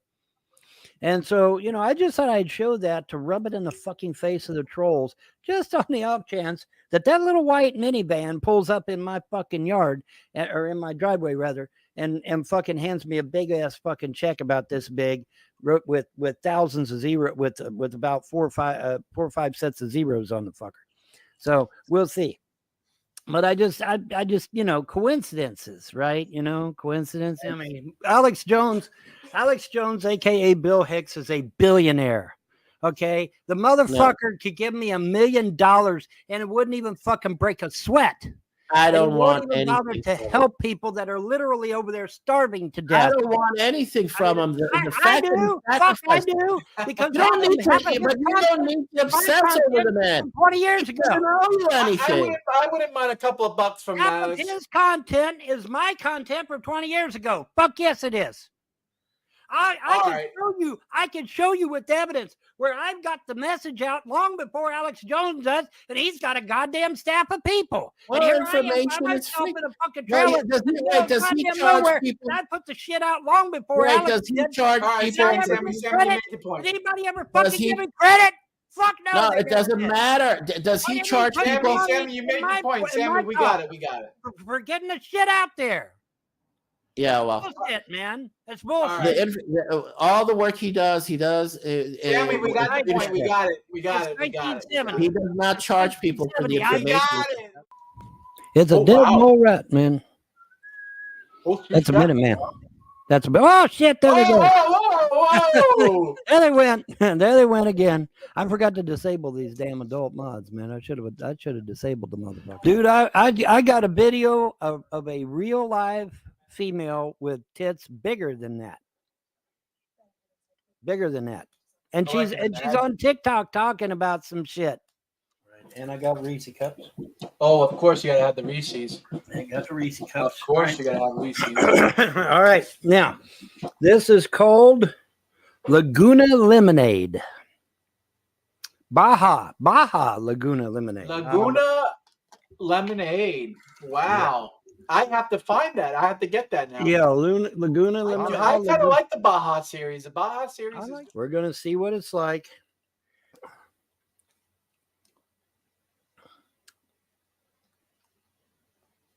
Okay.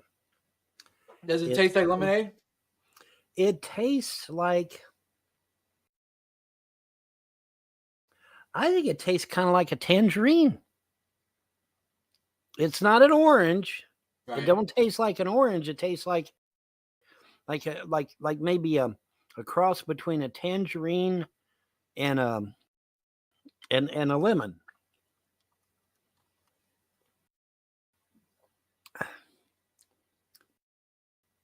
Yeah, it's kind of like I mean that's what I got was like a tangerine lemon mix maybe. But it's good. There's nothing bad about it. It's good. It's good. It's just. We'll be right back after these messages.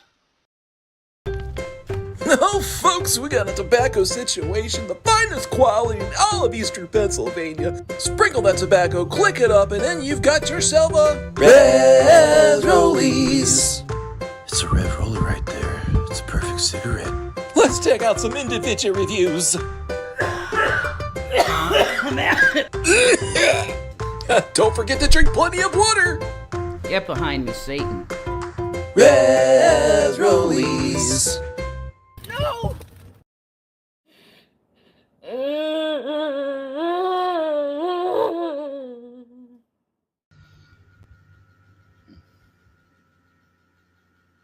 You're really pretty. Thank you, Bobby. How's everybody? I really love my girl. And it like breaks my heart, man.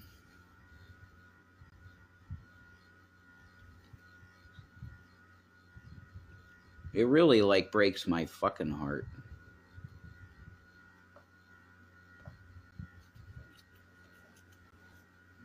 Like, she's gone through so much fucking shit in her life. You know, not deserved stuff coming at her. You know.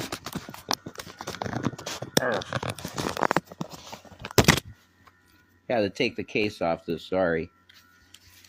And it's just sad. It makes me so sad. Hi, Corella. Yeah, it's always like I have ghosts in here. Like, this camera never wants to focus right. It's so weird. I'm not sure what the deal is. Of course, you hit the middle button. Of course. Okay.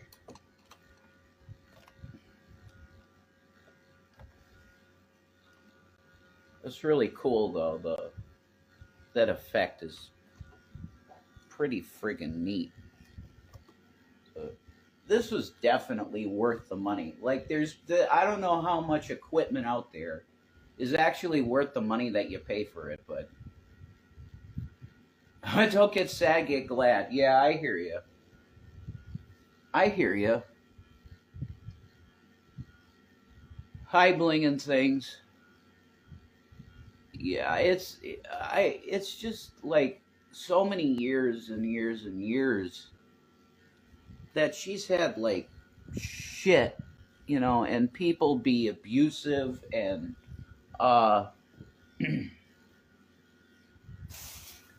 just bullshit in her life that she didn't deserve, you know. She didn't deserve any of this shit that came from whoever it is. Name the person. Hi, Stacy. Thank you, Corella. Hi, thank you, Dissection Girl. You're very sweet, guys. We love you guys. That, like, you're in here quite a bit, and you know, I see a lot of you guys every time I'm on. Really, you're here like every time. So, you know, that's so awesome that maybe we could build an audience and do something cool. Like, I want to do a podcast. There's no doubt about that. I want to do that. And I would like Shani to be a part of it, but it's like, you know, whatever. Life is a highway. I'm going to ride it all night long. Hi, Chubby Dubby. What's up? Yeah, thank you for prayers, Corella. She needs it. Really, I come to you humbly tonight to ask very seriously. Could you pray for Shani's health for real? Like, get a prayer chain going for this specific thing, because I really do. It's like every day I feel like I'm like losing her more and more every day. And I don't want to sound dramatic, like, oh, I'm whining, whatever. I'm really. Look, I've lost a lot of fucking people. I really have. I've lost a lot of fucking people in my life, and it started at the age of 7 with my fucking father, who died in Morgan, Colorado. It's so weird. We went on vacation out there, and my dad was a school teacher. Mainly school teacher, but he also worked for a pharmacy.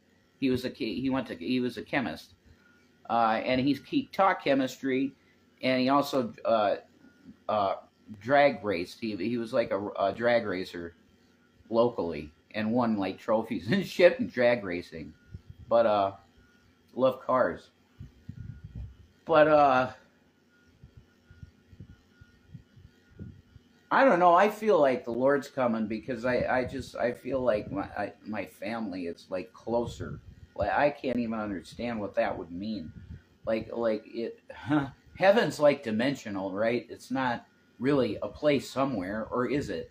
You know, I don't even know that shit. Was your dad Walter White? No. My dad was Bill Egroff. He was a teacher in Blakely High School, which then became Valley View High School, which is where I graduated high school from. Hey, Mike Myers is here. It's good to see Mike.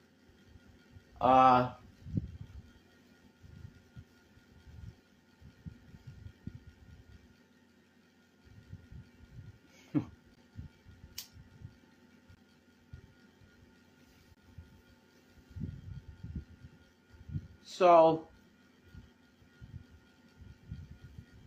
I'm trying to get my head right to say what I'm supposed to say. My problem is I don't have coffee. I have to get my coffee. And then I could get into it. I'll be right. I gotta get coffee.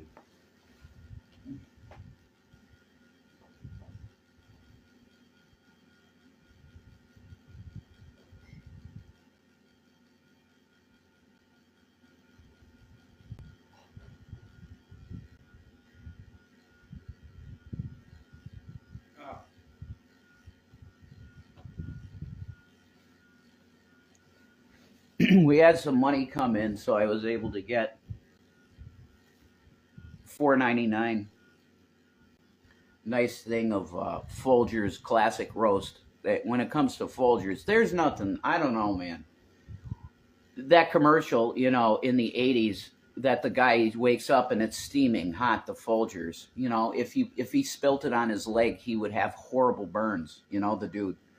And he puts it in the cup and the steam comes up and it's like, that's love, you know? And it's really like that, but it's only Folgers. Folgers it's unique with that. It's got a special flavor to it. I don't understand it, but it's really good. So,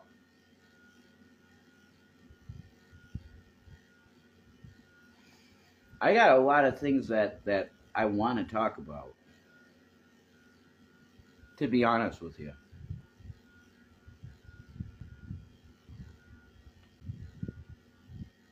The question is, of all the things that are going on, what's the most important that should be discussed? That's really the question, because there's so many minutia, bullshit, tangential, distractionary bullshit out there, and that's probably Trump. Even though it's the biggest event in American political history because it's a former president being prosecuted for crimes, it's a sideshow, and you can see it. It's a freak show. It makes no sense. Trump, they go, Trump, oh my God, he violated the gag order. Oh, $9,000 fine. You realize the guy, you know, wipes his ass with $100 bills, or used to. That's dumb. $9,000? In what universe does that make sense to a penalty for a guy that's supposedly, allegedly a billionaire? Hey, Rev, how's it going, buddy? What's up, Snackery? You tell me how that makes any sense that you fine a guy that's supposedly a billionaire $9,000 for contempt of court. That's a little paper cut. How do I take my coffee? I take it black, Michael Myers. I take it black now. Hey, girl with the cute kids, I'll just say, hey, I gotta go. The lights trigger my epilepsy. Oh, I'm sorry, but I didn't know that. There you go. That's for you. I'll put this on for you. I don't like white light, though. That's dog shit. I hate it. That's better. Yeah, take care. I turned that off for you, though, if you wanted to see the video. I'm sorry about that. Trump's fine is supposed to set a precedent for fining him. It starts the ball rolling for when he violates the gag order again. I guess so, but I just see that he's egregiously been this way, you know, Neocat? And it seems to me he gets away with too much. Okay, that's my opinion. It seems to me he gets away with too much. Just like they put they put way too much on Hunter Biden for whatever his stuff is. This guy was just having personal life problems. Hunter Biden was just having personal life problems, and then he had somebody basically just dox all of his stuff. Like, he got shit on, and they treated him worse because he was the son of the president. Like, we have to make sure he gets his punishment.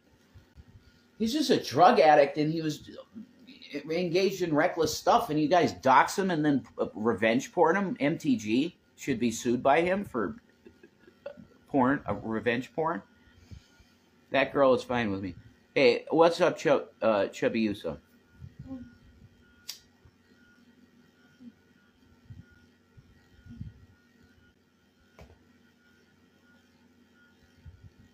There anything you need? Not really. Look. God bless you. You want to do anything? If you want to send food or whatever, cool. You want to donate? Our donation links, our addresses are in our description. My husband Ted needs prayers. He's becoming too much for me to bear alone. Can I get your blessing? Yeah, absolutely, Cruella. You got my word on that. Yeah. That the peace of the Lord Jesus will come and heal him, and he'll stop being insatiable. Because we know males can be that way. You're famous. You can't get away with anything. Prayers your way for 10th. Mike, you're getting the prayers of Michael Myers here, you know. Michael Myers been through a lot, and he's praying for you. Yeah, you could DM, absolutely. Absolutely. You could DM.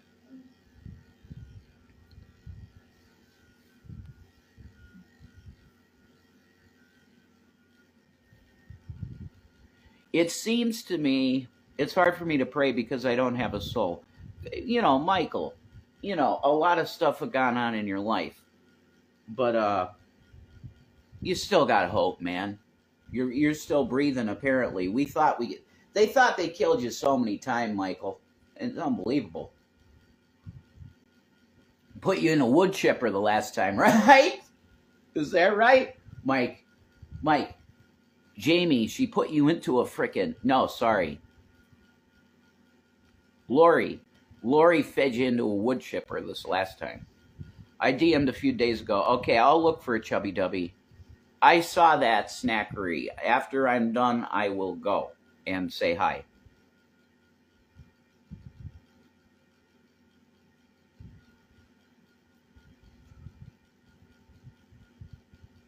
Oh yeah, this is I want to drop this one, and this is a gift to the Democrats, really. All right, I'm gonna give this video. I'm gonna give this video to Ben Mysalis, the Midas Touch guys.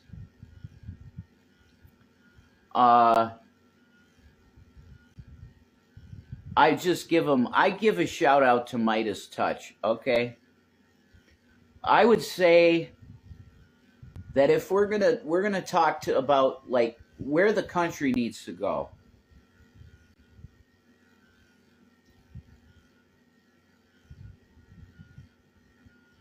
I don't want to offend too many. Okay? But the fact of the matter is, I am a guy that voted for Donald Trump in 2016. And really, I really supported him hardcore in 2016. He lost me by 2020, mainly due to the George Floyd situation.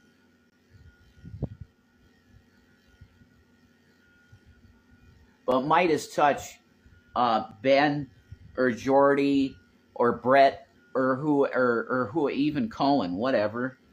Cohen, I love you, dude. Michael Cohen's pretty awesome, and he's my type of guy. He don't give a shit. He'll say fuck, and it should be. Okay, it ain't against God.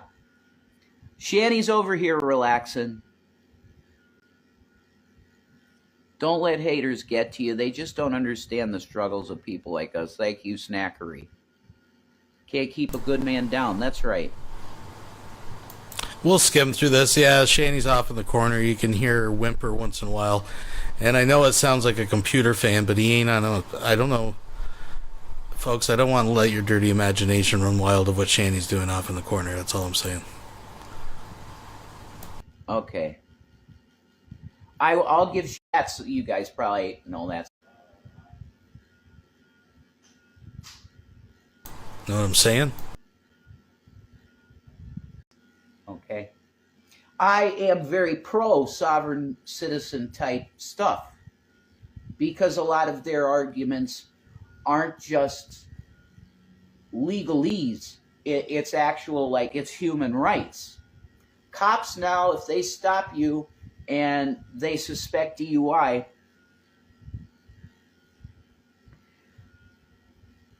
they say, fuck the Fourth Amendment, because I can preemptively say I'm going to get a search warrant for your car, and they can go in your car by probable cause. That eliminates and negates the Fourth Amendment. Every single day, the Fourth Amendment is violated by cops because of that policy. That's unconstitutional policy, and people have fought it in court and won. It violates the Fourth Amendment. You need to have a warrant to search. You can't just cite probable cause like Trump goes immunity. That's totalitarian tactics. You can't do that. This is a nation of laws, or is supposed to be. I'm sorry, I'm losing track of chat, but I'm really on a roll here, and I think it's pretty good. And I am going to tag Ben Mysalis in this, and I'm going to say, Ben, please, God bless you. I'm a Christian. I believe you're Jewish. God bless you. If you want me to be a part of your network and I could hook up with you, I was Revelation News on YouTube, and I topped out at about 21,000 subs back in the day. And I was one of the big Bible prophecy. I'm into Bible prophecy. But if you need somebody that's like a different perspective, because I was a Trumper, I am not anymore. I denounce him completely now as being a disgusting rapist, pervert pig that wants to like have sex with his daughter, which I overlooked in 2016. Okay, I overlooked him say sexually assault women. I overlooked these things because I was like, this guy is different, and my man Alex Jones can't be wrong.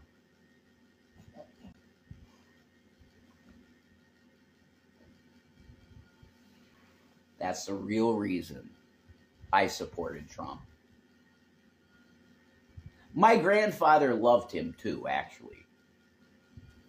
My grandpa used to say, that Trump guy is really sharp. He's going to be president someday.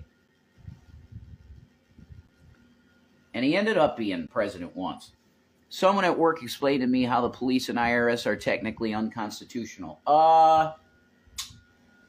You can go into discussions like that, and jurisdiction comes up, okay? States' rights, I'm very much for states' rights. MAGA 24, you could do it, man. People are, hey. I was very much on board at one point in my life. Literally everybody I talk to out here is they're pro-Trump. I have not met one pro-Biden person that I've talked to, not one. So if I'm judging by people that I speak to, Trump is going to absolutely win, and MAGA people are absolutely going to win. They're not thinking about he's on trial right now. They literally believe it's bullshit that he's been persecuted by the Biden DOJ. They believe it. You come at them with, what about the fact that he sexually abuses women? Oh, that's all liars that have come to slander him. What about him saying, grab him by the pussy? That's locker room talk. That's no big deal. Are you fucking serious, man? There's a thing called character, And I did. I overlooked it. I knew all this stuff. I knew the type of guy that Trump was supposed to be. And I just let it be. I'm like, well, he's repentant now. I'm not pro-Biden, but I'm anti-Trump. He doesn't believe in anything. He has no true convictions, in my opinion. That could be absolutely true.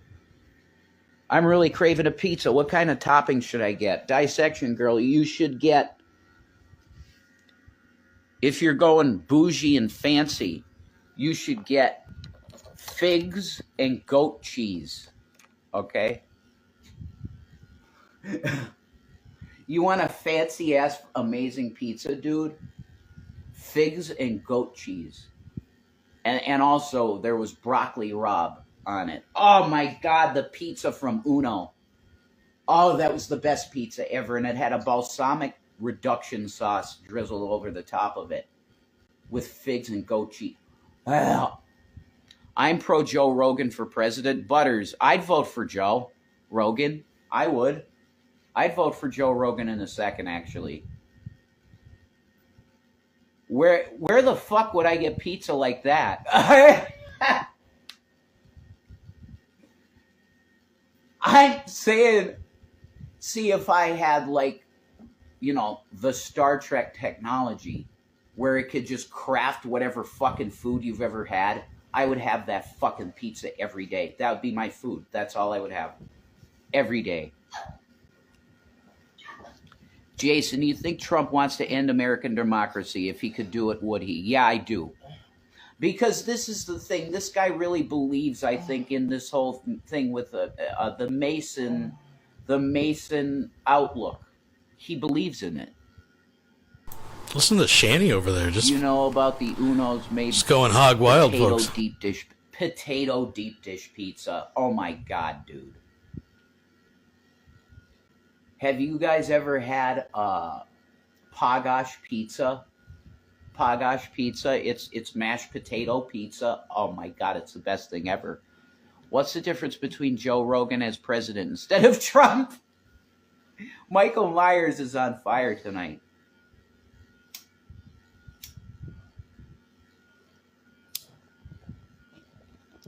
Shout out to Michael Myers. I'm loving him. You are a great addition to this chat. For real. I'm loving Michael Myers. Whoever you are, cheers to you. You're fun. You know, I like the idea of Joe Rogan for president because I really do believe that he wants the truth of shit. Not if it's gonna, what's the word? Jeopardize his career, because he wants to keep his money, which I think is cool, man. He wants to have money. There's nothing wrong with that, you know? It's when the money influences your behavior. And I think he really does want to know the truth of shit. And it's like he's getting close to Jesus. I believe that. No, I'm not. No, Jason, just checking here. But you think Trump wants to? Yeah. You aren't voting Biden. Okay, that's a great question. Neocat Goddess. Okay. It's embarrassing that we need to choose between those two. I agree, sugar babies. Thank you, Rev. I am everyone, didn't, you know? Oh, my God. See, that's like a reference almost to Fallen, you know? The movie Fallen, where the serial killer can, like, transfer into other people's body. Biden, if you want to win, hashtag have a joint with Joe. That's it. We need to, if you are a weed person, you believe it's medicine and it's needed for people's mental health and physical health and everything that's good in the planet, because it's true, that's what I'm for. You need to make that a thing. Hashtag have a joint with Joe. Whatever happened to Ralph Nader? We are all Michael. That's right, Michael. God bless you. Ralph Nader, yeah, I don't know. Michael Myers, you're a freaking hoot. He's awesome, yeah. He's great to have in here. He's very entertaining.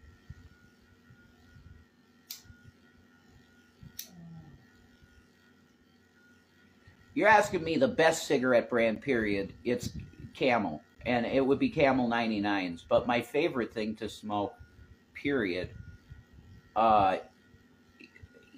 is Turkish silvers.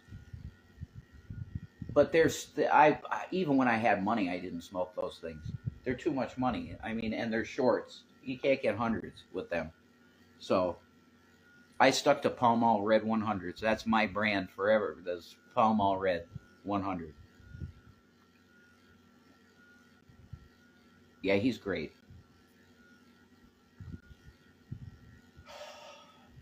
That's a great question, though. If you believe that Trump would end democracy, why would you ever even think about not voting for Biden?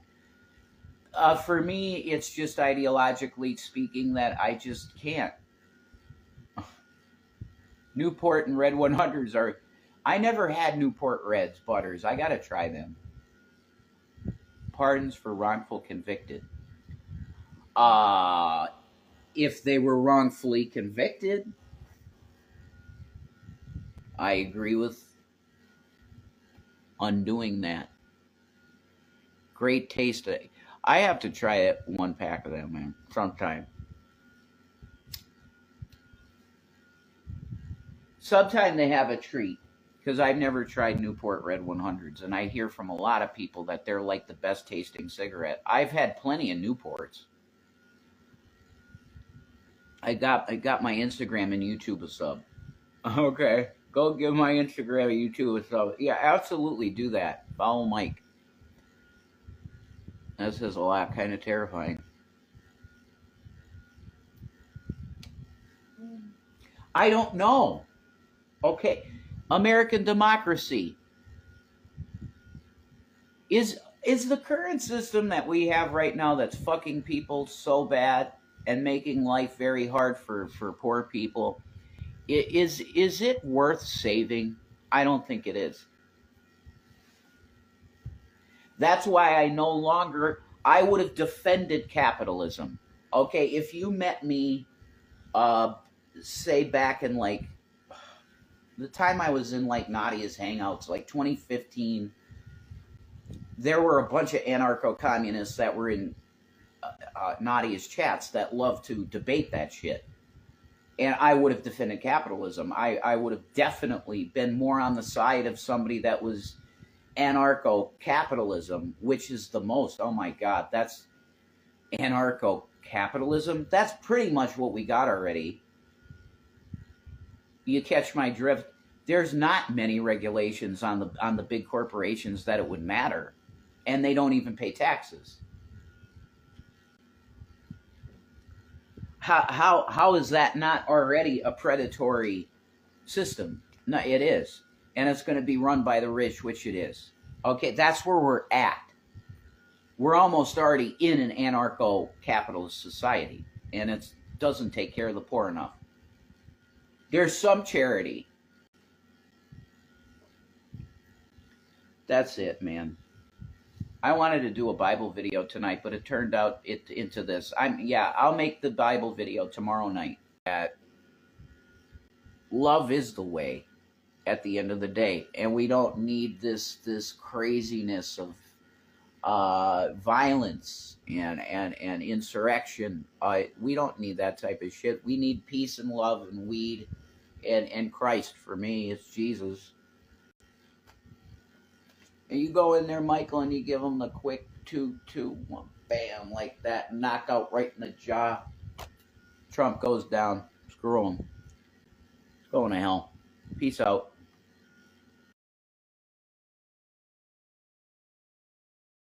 We'll be right back after these messages. They just passed a bill banning anti-Semitism in the United States. Yeah, which is bullshit because there are no Semites. So what is a Semite? Right. Hold on. Let's get the definition of a Semite first, because people need to know this. A lot of people don't know what the hell a Semite is. Okay, I looked this shit up. I even went to a physical library and looked it up. Okay, here's what a Semite is. A Semite is someone that lived 2,000 years ago. A Semite is someone that lived 2,000 years ago. Ancient Hebrews, ancient Akkadians, ancient Babylonians, and ancient Phoenicians. Those were Semites. They lived over 2,000 years ago. So in order for me to be anti-Semitic, I have to dig up a Babylonian, bitch slap his corpse, and then rebury him again. Then I would be considered an anti-Semitic. Okay. So this idea of anti-Semite is bullshit. It's absolute bullshit. Yeah, they make up shit. There are no Obviously, Semites. they make up They shit. haven't been around for over 2,000 years. There are no Semites. How can you be anti-Semitic if there's no goddamn Semites around? It's just that fucking simple. But see, they took an old word, an old language, and they use this to beat people over the fucking head with it. And it pisses me off because the ADL aren't even religious. They're fucking secular. And so that makes it even more angry for me because, I mean, I could see if the ADL were a bunch of, pious, Orthodox Jews that, they want to respect, for their beliefs and stuff. They're not. They're a bunch of goddamn atheists. But yet they're going to push this word from ancient history and try to beat people over the fucking head with it. The next time somebody calls you an anti-Semitic, tell them to go get a goddamn history book. Because I will. I'll laugh at them and tell them go get a history book. Because Semites were over 2,000 years ago, folks. There's nobody here that's a Semite. No one. They don't exist anymore. That's from another time, long ago. Speaking of Star Wars, a long, long time ago. But it's just, and I don't know why people don't call them on their bullshit. People love to call me on my bullshit, allegedly. Of course, they always get owned later on. But anyway, they try. So, I mean, why aren't they calling them on their bullshit? The ADL aren't pious. They're not Orthodox. They're a bunch of goddamn atheists. So why are they doing this? They're doing this to get money. They're doing it to push their agenda, whichever that may be. Some people believe it's anti-American. I tend to agree with that to an extent. Just fucking stop. Pick up a goddamn history book and read it, folks. Don't take my word for it. Hell, you could just Google it right now. What is a Semite? Oh, it's people who lived 2,000 years ago. The Phoenicians, Akkadians, Babylonians, and Hebrews. Well, there ain't none of those folks around anymore. They're all gone. They're not around. So I can't be an anti-Semite. I can't be. It's impossible for me to be anti-Semitic. It's impossible. Because then people don't exist no more. And why people don't call these assholes on their bullshit. See, the reason they succeed is because good men do nothing. That's why evil succeeds. It's because good men do nothing. We sit on their ass. Oh, okay. All right. I guess I'm an anti-Semite then. Call them on their bullshit. Just do it. Just fucking do it. Like I said, if this was if this was about piety and about holiness and about, respect and I'd be right there in the fucking front line, but that's not what this shit's about. It's about getting money. It's about getting influence. It's about controlling people, controlling governments, and basically being an asshole. That's what it's about. And it needs to fucking stop. Hey, Ben Shapiro, are you fucking listening to me? I hope so. Because this shit needs to stop. It needs to fucking stop. It just does. Ran over.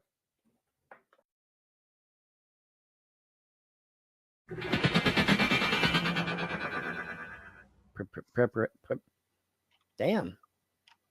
That's a lot of orbs. That's a lot of orbs. Oh, you got visitors tonight? I got orbs. I had one orb the other night, and I'm like, well, one pitiful little orb is just going by, And buddy, I got they're only on one camera. Oh no, now they're on two cameras. It was only on one camera before. Now they're on two cameras. There's a shit ton of them though. Damn. Hurdy-gurdy, hurdy-gurdy, hurdy, hurdy-gurdy, you sigh. Look at this shit. This is fucking wild, man. This is fucking wild. Look at this. Look at that. Oh, yeah. Holy shit. Look at that. Holy shit. That is a lot of orbs, baby. That's a lot of orbs. That is a lot of orbs, man. When the destroyer comes, the destroyer weighs humanity in the balance. And if we're dumbasses, we get a thumb down and we're wiped out and they start all over again.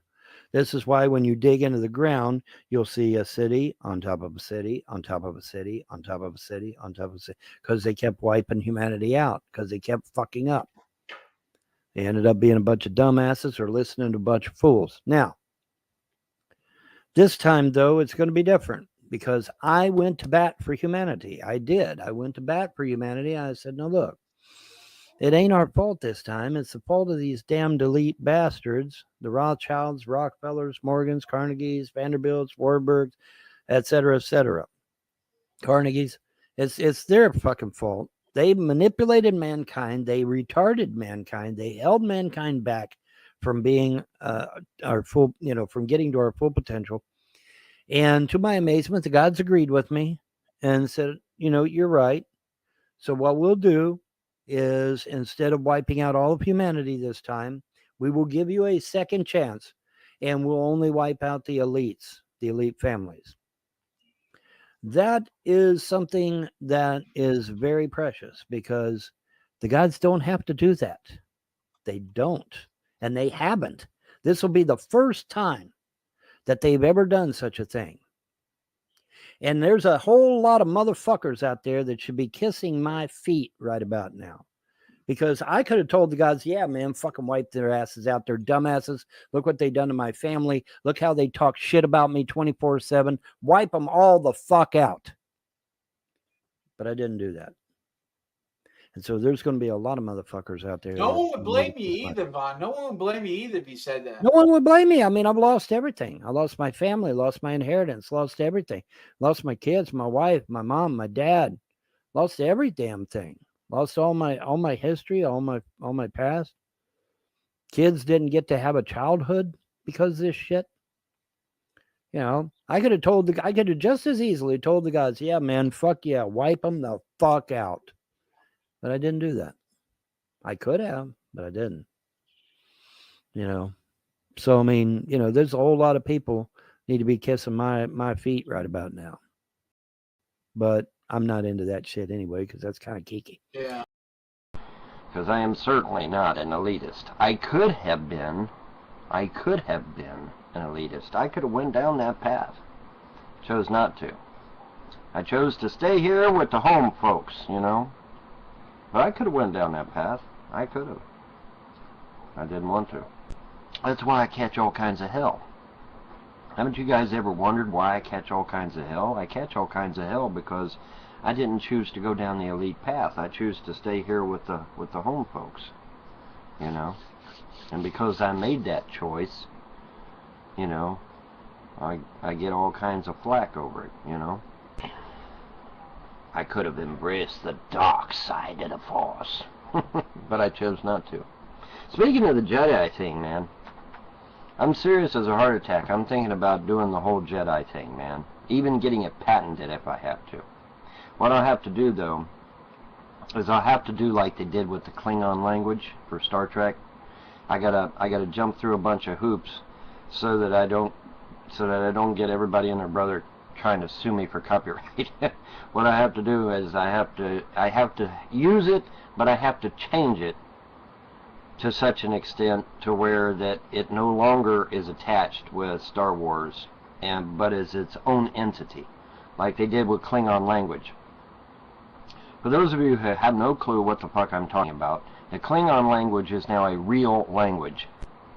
It was drafted by a linguist, and what they've done is they jumped through a few legal hoops to where that they can break it off from Star Trek, and so now Klingon language is a real language. It has its own institute and all that good shit. And so it's kind of made a life of its own. I want to do the same thing with the Jedi religion. I want to actually, I've got 30 years of religious study under my belt. If anybody can make the Jedi religion into a real religion, it's me.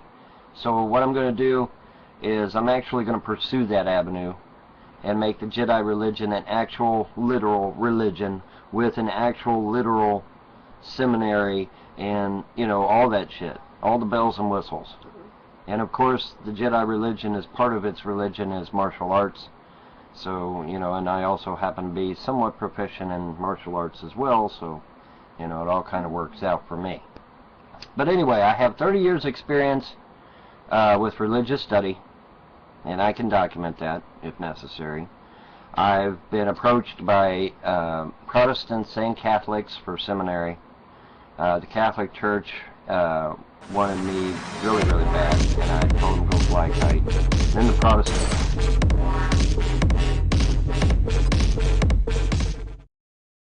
Todd Melico 8 donated $57. Just draining Lake Alice one more time.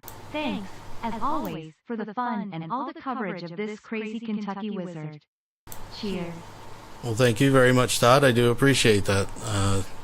Gee whiz, folks. Stick around. Wanted me to attend seminary. I told them to go fly a kite.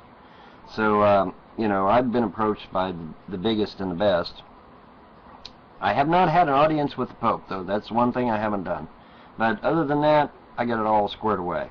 So if there's anybody that can take Jedi and make it into an actual literal religion with a seminary, with all the bells and whistles, with all the legal mumbo-jumbo, you're looking at it. So, I guess you could say in a way, I'm going to be the first Qui-Gon Jinn. For real. Crazy, huh?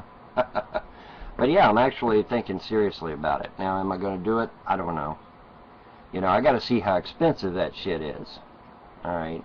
If it turns out that it ain't real expensive, hell yeah, I'm on that shit. But, you know, if it looks like it's going to be expensive, well, we'll have to see. But, first thing I got to do is I got to cut it loose from Star Wars. Just a little bit. So that I don't have, you know, Lucas and Spielberg and all them guys breathing down my neck saying, "What are you doing, Vaughn?" You know, either that or get it cleared through them first. And, you know, then when I get that shit cleared up, then I can pursue it. But yeah, I'm seriously thinking about turning it into an actual, literal religion. You know, so all them Aussies that wrote Jedi as their official religion, they'll be able to do it legally this time. Just do it, it's the internet. Well, no, I mean, you know, really, I'm talking literally do it, you know, all the legal paperwork and all that stuff, you know, have an actual seminary, have an actual study that combines religion, martial arts, and, well, let me change it. Let's not use the word religion. Let's use the word spirituality, shall we? That combines spirituality with martial arts, kind of like the Buddhists, but on steroids, or the Shaolin monks on steroids, something kind of like that, you know? And then actively pursue, you know, some other things in relation to the Jedi religion, like I said, trying to move objects and shit like that, you know, the scary part. But hey, you never know.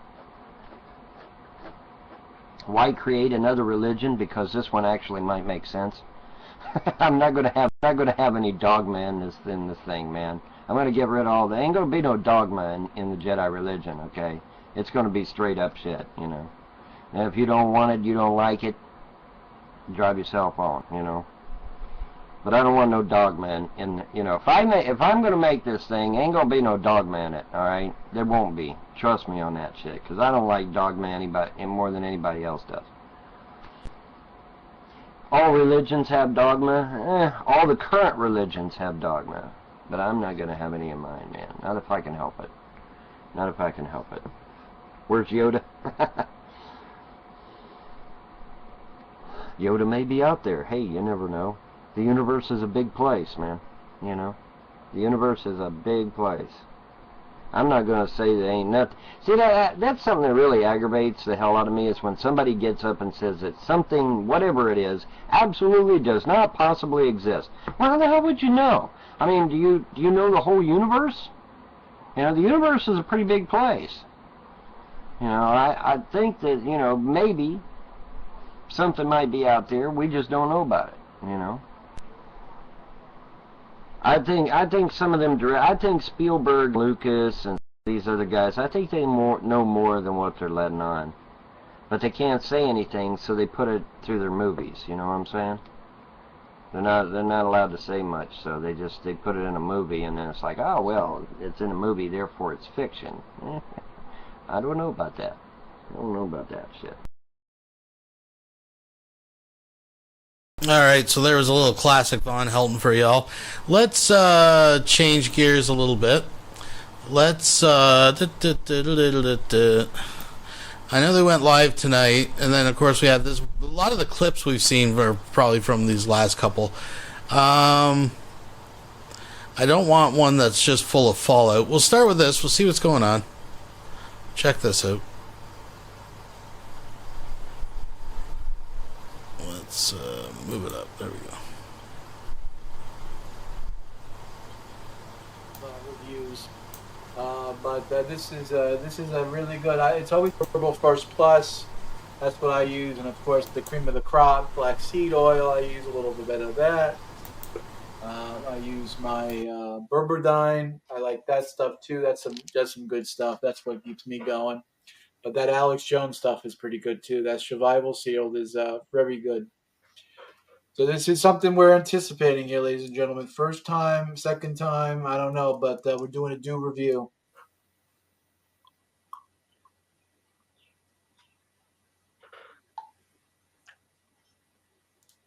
All right.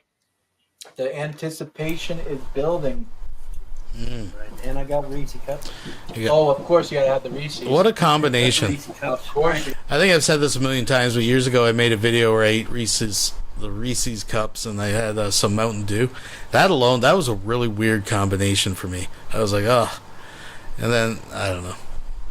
And I got John up there dripping drip drops in his mouth with a foreskin on his fucking hat, on his head. I don't know what. Anyways. You gotta have Reese's. All right. Now, this is called Laguna Lemonade. Baja Laguna Lemonade.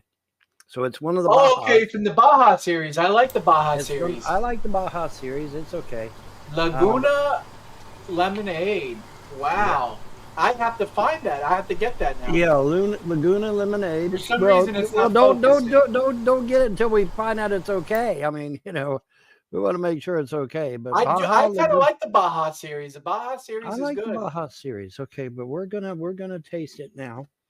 We're gonna see what it's like. We'll give it a shot. Man, this bottle's high. It really is good.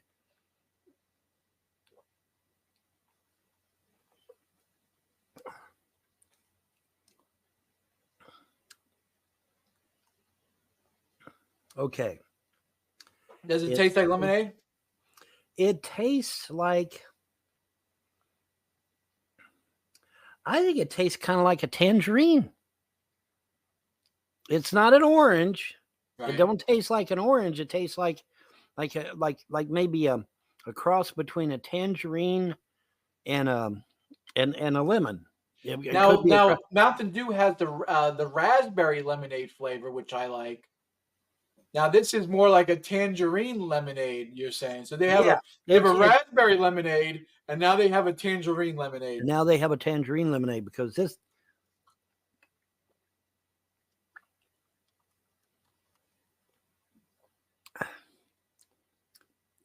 Yeah, it's kind of like I mean, that's what I got was like a tangerine lemon mix, maybe, which may be why they're calling it Laguna Lemonade, because it's a mixture of the two.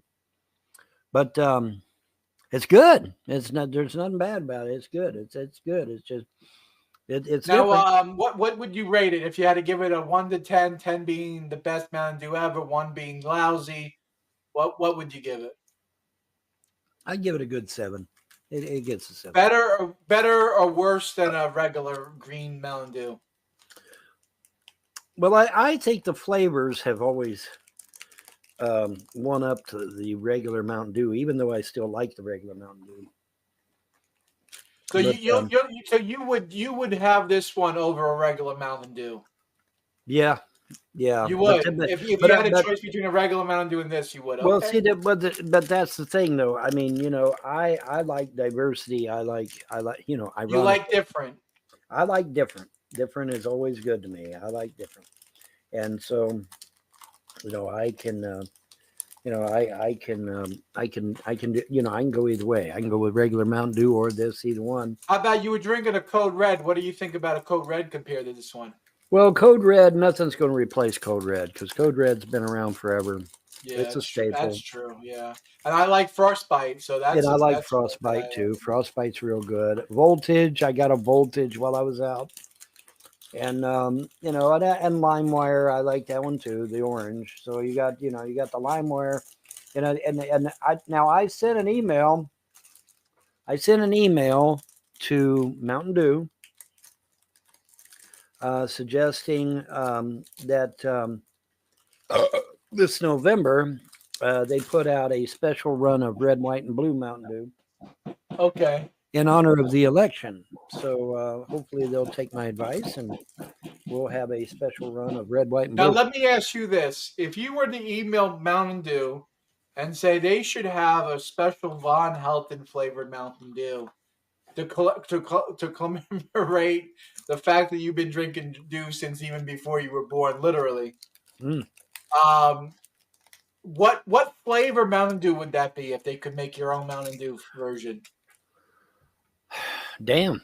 That's a good question. Now, that's a good question. Yeah, because I never really thought about it. I don't know.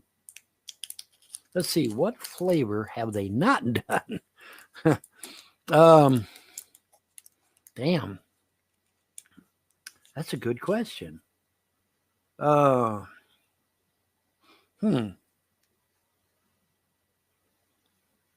they done a licorice flavor, or maybe a peppermint stick flavor?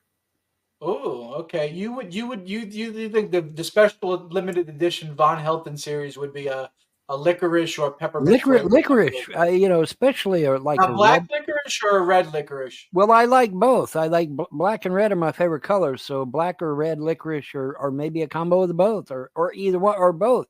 Okay, as far as I know, they've never done a black licorice flavor. So that would be you. So the can would have the Punisher logo with your face, Von Helton edition, and it would be black licorice. Mm-hmm. Now, would it be black licorice lemonade? Would it be black licorice something else? Or would it just be straight Mountain Dew black licorice? The straight Mountain Dew black licorice, yeah. All right. Let's get a hold of Mountain Dew and let's get this special edition going, man. I would love to have a black licorice Mountain Dew flavor. Yeah, sure. Why that not? would be pretty cool. That'd be pretty cool if they ain't done it yet. I don't think they have though. I don't think they've done it yet. No, I don't think so. No, I don't remember. That'd be good. As far as I know, I've never seen anything of the sort. But then again, I never could flame the flavors that you drink. So yeah. maybe it's out there and I just haven't seen it. So yeah, I'm surprised you didn't already have this Laguna because it's a Baja. And I love Baja series. And you're big on Baja series. I figured you already had Laguna lemonade. So that's a shame. That's a shame that I don't get. I'll keep my eye open. I'll keep my eye open. So how are you doing on the houses on the Fallout series? Any update on the Fallout series? I'll show you. I'm in phase 2. I guess that goes deep in the. It's good to see that we're not going to sit around and wait for something to happen. That's it. For a multi-million pound legal payout, this is at the Telegraph. I already fucking knew, but it's nice for them to finally admit it. So that's good. Protect you because I don't know what to tell you. Vaccines that were going to depopulate the earth. He said it in a damn TED Talk. All right, I'm going to switch gears to the other one because it looks like this is the topic. I don't really care to delve into that. Let's see what's going on. Now, this one's a little too long. I don't want to get too invested in it, but to get fucking cheese. Shit. Oh man! I forgot to get cheese. I forgot to get the. Let's put it back. Let's put it back, folks. So find out who you can't talk about. So waiting for Vaughn to come in. Oh, I like this beam. Mussolini says everything in the state, nothing outside the state. He'll at someone else's. Here we go. Here's Vaughn. Vaughn said he had to go to the store. Did you pick up more Mountain Dew? I picked up Mountain Dew. I got me some. You got to bring the mic down. I got me some Mountain Dew. Got me some chow mein. Got me some burritos. Got me some more burgers. And I forgot to get fucking cheese. Shit. Oh I man. forgot to get cheese. I forgot to get the square Yeah, cheese. yeah. Good old fashioned American cheese. Good Yeah, old yeah, fashioned American cheddar cheese. Yeah, and I forgot to get it. That's okay. I'll get it on the next run. Shit. I get it. It happens. It happens. Sometimes Yeah. I forget it too. Yeah, well, I mean, but dude, 5 bags of groceries and 6 cartons of pop is over $100 fucking dollars. Thank Oh you, man. Biden, you fuck. Thank Yeah. you, Biden. Over $100 goddamn dollars, man. Holy shit. We got someone out here saying, "Can we get more cooking videos?" Yeah, I can do a cooking video if you want. What do you want me to make? Yeah, what do you want us to make? What do you want us to If you make? say pheasant under the glass, I'm going to curse your fucking ass. So quit. I'll turn you into a fucking toad. And it won't be just a name this time. It'll be for real, motherfucker. Right. You'll be eating bugs. At least Klaus Schwab will like you then, because at If least you you'll be eating eating bugs and you like it, yeah, Yeah, yeah. he'll You're like gonna be you living then, in your because you're pod. eating You're gonna live in your 8x8 foot square pod. Yeah. And you're gonna own nothing and like it. And you're Own eating nothing bugs. and like it and eat bugs. Yep, there you go. That's Klaus Schwab. You're gonna have a baby. chip in you, and you're gonna, all that. Don't you love it? Don't you fucking love it, John, when the evildoer actually dresses up like an evildoer and even has an evil German accent to go with it? Isn't that great? Isn't that fucking awesome? I mean, it's like, how do we know who the evil guy is? Oh, there he is. Yeah. Yeah. Klaus Schwab, man. Yeah, He wearing dresses fucking the part outfit for and everything. sure. Gotcha Boy said pizza. You know what? I'm gonna do. I'll make a pizza video for you. I'll make from scratch, dough from scratch. We'll make it from scratch, and we'll do that for you. I'll put that up, okay? Yeah, there you go. That being said, I think we're gonna end up moving here. I think we're gonna move over to Rumble because YouTube doesn't allow free speech. Not only that, but they kowtow to trolls. Yeah, it's troll too, basically at this point. Mm-hmm. So you can watch us on Rumble or you can watch us on X. I also have an X account. I got the premium. And you have Odyssey too. And we have and Von's over on Odyssey. Yeah, when I turn it on. Let me go ahead and drop the links in the comments section for everyone. All right, there's the Twitter link there. I like how X.com, if you send out the links to X.com, it actually shows Twitter.com. So if you want, right. So they still keep the Twitter name. It's both. Well, they have to. I mean, when you Google X, you get thousands of links that have absolutely nothing to do with Twitter at all.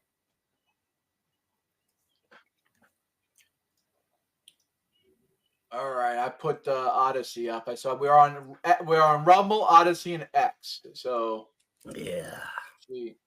So they passed a bill in the House, Vaughn. I don't know if you've seen it, but basically saying that you cannot say that Jews control the government. You can't say Jews control the government, fuckers. I'm not joking. The House of Representatives of the United States government passed a bill saying you basically can't say anything anti-Jewish, anti-Semitic. You can't say anything about Israel or the Jewish people. They actually banned verses of the New Testament that make Jews the bad guys. So they actually they're banning your Christian Bibles out there, folks. So they're saying the Jews don't rule over you. They're saying Jews don't control the government by banning speech saying you can't say Jews run the government. So that's the mental gymnastics that they're doing. Let me rephrase it then. Okay, well now wait a minute. Hold on a second, because the Talmud says that the Jews control the Goyim. So are they gonna wipe out the Talmud also? Because the Talmud says that the Jews control the Goyim, which meaning us. So are they gonna delete the Talmud also? These motherfuckers didn't think this shit through, did they? They didn't think this shit through. As usual. Am I lying, John? Isn't that what the Talmud says? I never heard of that passage myself, but I'm not going to say. I don't have the exact quote in front of me, but it was something along them lines. Maybe it was for a future day or some shit. I don't know, but it's in there. Trust me, it's in there. Well, I mean, the Talmud kind of says the opposite. I mean, the Talmud says that Jews shouldn't be part of government, and Jews aren't allowed to become judges or police officers because it's because it puts them in they don't want that Jews shouldn't be in part of how's it worded that it brings unnecessary hatred towards Jews by like you have this judge that over Trump trials a Jew. So now it makes people think, oh, okay, and we got this Jew judge. He's doing so. You're not supposed to really do that. Actually, it says that you're supposed to stay out of the affairs of non-Jews. You're not supposed to do that stuff. I don't know. So you're supposed to leave people alone and keep to yourself. All right. So it goes against. So people like Bernie Sanders in politics actually goes against the Talmud. You shouldn't do it. You should get them out of there. Dianne Feinstein and all these politicians that are Jews, kick them out. All right, hang on. What happened? You got an email? No, I'm trying to find some. No, I'm trying to find some. Okay. Let's see. I do have some videos that I wanted to play. I do have some news. Let me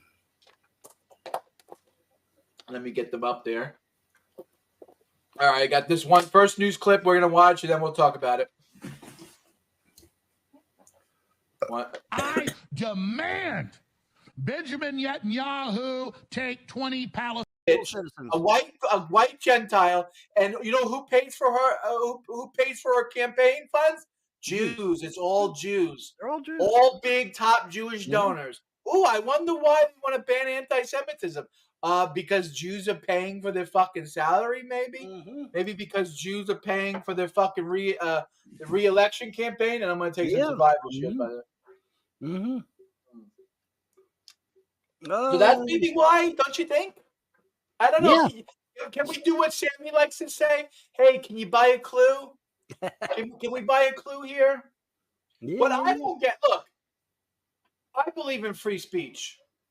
I think people could say, I don't like white people. I don't like black people. And if, hey, you want to say you don't like Jews? Great, wonderful. I think you have a right to say it. You don't like Jews, you don't like white people, fine. You don't think Palestine has a right to exist? Fine. You don't think Israel has a right to exist? Fine. You fucking hate Putin? Tell Putin that he's a cocksucker. You hate Trump? Tell Trump's a cocksucker. That's what you get in America. We believe in free speech. Okay? You can't stop people from speaking that way. You can't stop people from speaking their mind. That's wrong. John. Okay, John. I got receipts to back up what I say. All right, here it says. Okay. Are Jewish lives worth more? In Jewish history, Jewish religion, that's a book, Shahak brings numerous texts and legal rulings to demonstrate Jewish antipathy to non-Jews. He mentions a passage from the Talmud, just like I said, that says Jesus will be punished in hell by being immersed in boiling excrement. He relates that, which is kind of hard to believe because Jesus was a fucking Jew. In fact, he was an Orthodox Jewish rabbi. Well, that's debatable. Dude, everybody believes that shit. Well, first of all, Orthodox even the fucking Romans believe that shit. So I mean, I don't believe that Jesus was a Jew. If anything, he was not a Jew. I mean, if anything, he was a non-Jew. Well, he was fluent. Even Christians will say that he wasn't a Jew. Even Christians, he was fluent. He was fluent in Akkadian and Aramaic, and but that doesn't mean he wasn't an Orthodox Jew either. Because I mean, a lot of people. I mean, even the Jews of the day were calling him rabbi. You can't be a rabbi and not be a Jew. No fucking well, I don't. way. I mean, but that means that we have. Well, I believe it's generally accepted that Jesus is a Jew. His whole bloodline, he was the Jewish Messiah, supposedly, right? That was the whole point. But when Vaughn said he was fluent in Akkadian, well, I mean, I guess if you assume that he's like God, I guess he'd be fluent in every language. But Jesus, the man, would have probably spoke some Aramaic. I mean, his name was Aramaic and Greek. But anyways, you have to take with the new. Here comes Sammy. New Testament says seriously, though. I don't necessarily take what the New Testament says seriously. He went to the Pharisees and Sadducees and confronted them openly and said a bunch of shit. And then they're like, "Good rabbi, what must we do?" All right, that's passages straight out of the Bible. So I mean, the only thing I have problem with that is that, first of all, the term rabbi is a modern day term by Ashkenazim. Ashkenazim Jews came up with the term rabbi for their spiritual leader in their communities. Right. Sephardic Jews and other Jews adopted that term later. Most of Jewry. What would you use? What do you use? But what I'm saying is, they probably didn't call him a rabbi. We used to call them sages, scholars. Right. He would have been called a teacher. Yeah, a teacher. Yeah, but isn't that what a rabbi is? A teacher? No, it's just a different name. It's a Hebrew derivative of teacher. Yeah, that's what I thought. But, he's right. John is right. It's an Ashkenazi. Right. Rabbi comes from Rav, meaning big, great. Someone who's important. Someone with power. Yeah. Right. He would have been called a Mori. Jesus was a Mori. He was a teacher. He was a like fathers. The father, right? Like kind of like how Christians and Muslims will call each other a brother or a sister. Hey, this is my brother. This is my sister. That's kind of like how they would talk back then. Even Jews would say that. Oh, this is my brother. Right. This is brother John. This is brother Sammy. This is my brother Sammy. Even though you're not related, they would say, hey, this is my. That's how they would talk. They used to walk around and give each other high fives and call each other bros. Yeah, let me give some background. Let me give some background. Let me give some background on this guy. To finish your point, I will agree. Yes, of course, the Talmud says Jewish lives are more important. Let me give some background on this guy so y'all know who he is. Okay, Shahak is a Holocaust survivor who died in 2001 and was for many years a professor of chemistry at Hebrew University in Jerusalem. He also led the Israeli Civil Rights League from the mid-1970s until 1990. In Israel, he was a controversial figure, but he was revered by the international left as a tireless advocate for human rights. Okay, so that's who the guy is. All right, and he says that in Jewish tradition, it teaches that pious Jews would burn copies of the New Testament and curse the mothers of the dead who passing non-Jews when passing non-Jewish cemeteries. He says that's a thing. That was an actual thing that he Vaughn, I could show you videos of the Hasidim in Israel spitting at Christian missionaries in Israel today. Yeah, I saw that video myself. I mean, I saw that video myself. That's what they do. I mean, that's what they, Yeah, they do. It's a thing that they do. Yeah, it's Vaughn, let me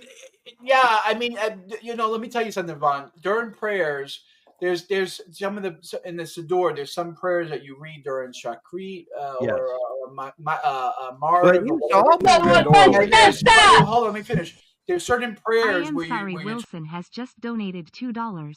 Can we all just gaze in amazement at just how hard J-Dubs' hairline is holding onto? Yeah, it's hanging out there. It's hanging out there. But, folks, I think it's hilarious. And even in the face of fucking sitting with two, let's face it, J-Dubs is still an Irish Jew, even though he calls himself a Muslim. And you got Sammy, who's like extreme conspiracy theorist, fucking peak Zionist, fucking tinfoil hat wearer. And we got Vaughn telling them about their religion. I think this is hilarious. Talking about where I don't remember the exact the wording of what the prayer says, but when it mentions like foreign gods, the custom is that you spit. Well, I can see that. When you say foreign gods, like but ordinary Joes on the street, I can't see that. That's just. Well, I said this to you. How do I know I'm a Jew? How do I know I'm a Jew spiritually and esoterically, whatever, metaphysically, transcendentally? Because I was not taught this. I went to Thailand. And I went to India, and every time I passed by a statue, I got physically sick. I got physically nauseous, and I wanted to throw up. I wanted to spit. It felt impure. It felt like disgusting. And I just spit. I looked at it, and I was like, ugh. And even the Jesus statues when I was in Italy. It's like, oh my God, I was with the ex-wife on the honeymoon. I just saw Eddie Jesus statue, and even at the doors of the cathedral in Monaco, they have the bronze friezes in bronze with scenes from the crucifixion and whatever and the Passion. I just like got literally sick. I got so my mind was spinning, looking at it, knowing what it's all about. It's a beautiful building, beautiful architecture, beautiful statues and everything, but it is a place of I'm a hot dog. I'm a hot dog. I'm a hot dog. Look at me. Look at me. I'm a hot dog. I'm a hot dog. I'm a hot dog. Look at me. Look at me. Look at me. Look at me. I'm a hot dog. Everybody party. I'm a hot dog. Fun on a bike. Fun. I'm a hot dog. Everybody party. Look at me. Look at me. Look at me. Look at me. Look at me. Look at me. I'm a hot dog. idol worship. It's a place of iniquity. It's a false religion, false And god. so it makes sense. I mean, I don't think it's. I mean, you know, is it wrong to do that? I mean, if someone believes in if one God, I call him God A, and then okay, are you going to be, you know, physically discussed of God B? I would think so if you're Yeah. loyal supporter, No, and vice versa. I mean, No, vice it's versa, the you're distinction. supposed to. No, that's the distinction in Judaism, because that's the first commandment. There shall be no other God but the four. Yeah, but now the wait a four minute. Isn't the God of Abraham, Isaac, and Jacob the same God that the Christians have, or is it No. not? How No. is it not? They No, say because it is. because Christianity is a Greco-Roman accretion to Judaism that tried to syncretically fuse idolatry and Near Eastern paganism or Greco-Roman paganism with Judaism. So it molested, it perverted, it polluted everything that is Jewish. All the 10 Commandments, it's Edomite. That's Right, the we talked about this many times, Vaughn. I mean, yeah. you know, It's everything as Esau is. Edomites are like this. They pretend to be righteous. They pretend to believe, but they choose to pervert and profane God's name with an idol. Right. You know? I don't know. I can understand some Christians where they try to, you know, they Force do some it on them, gymnastics right. and they try to, you know, with oneness believers, you know, the ones that are, you know, Unitarians. Unitarian. They kind of say, hey, the triune God is not exactly what we believe in. We want a more monotheistic type of God. And I can understand there are some Christians, but like from a straight on Catholic, like straight on like just pure Catholicism or Eastern Europe, Eastern Christianity. Well, there's no question Orthodox, Catholicism. I don't know about that. Yeah, That's Catholicism. I mean, you got the head priest walking right into the fucking chapel with a big statue of the sun. nice, Don, and they have prayers that go that are dedicated Praising to Lucifer. I'm like, Wait, what the fuck? But they deify the saints. They deify men.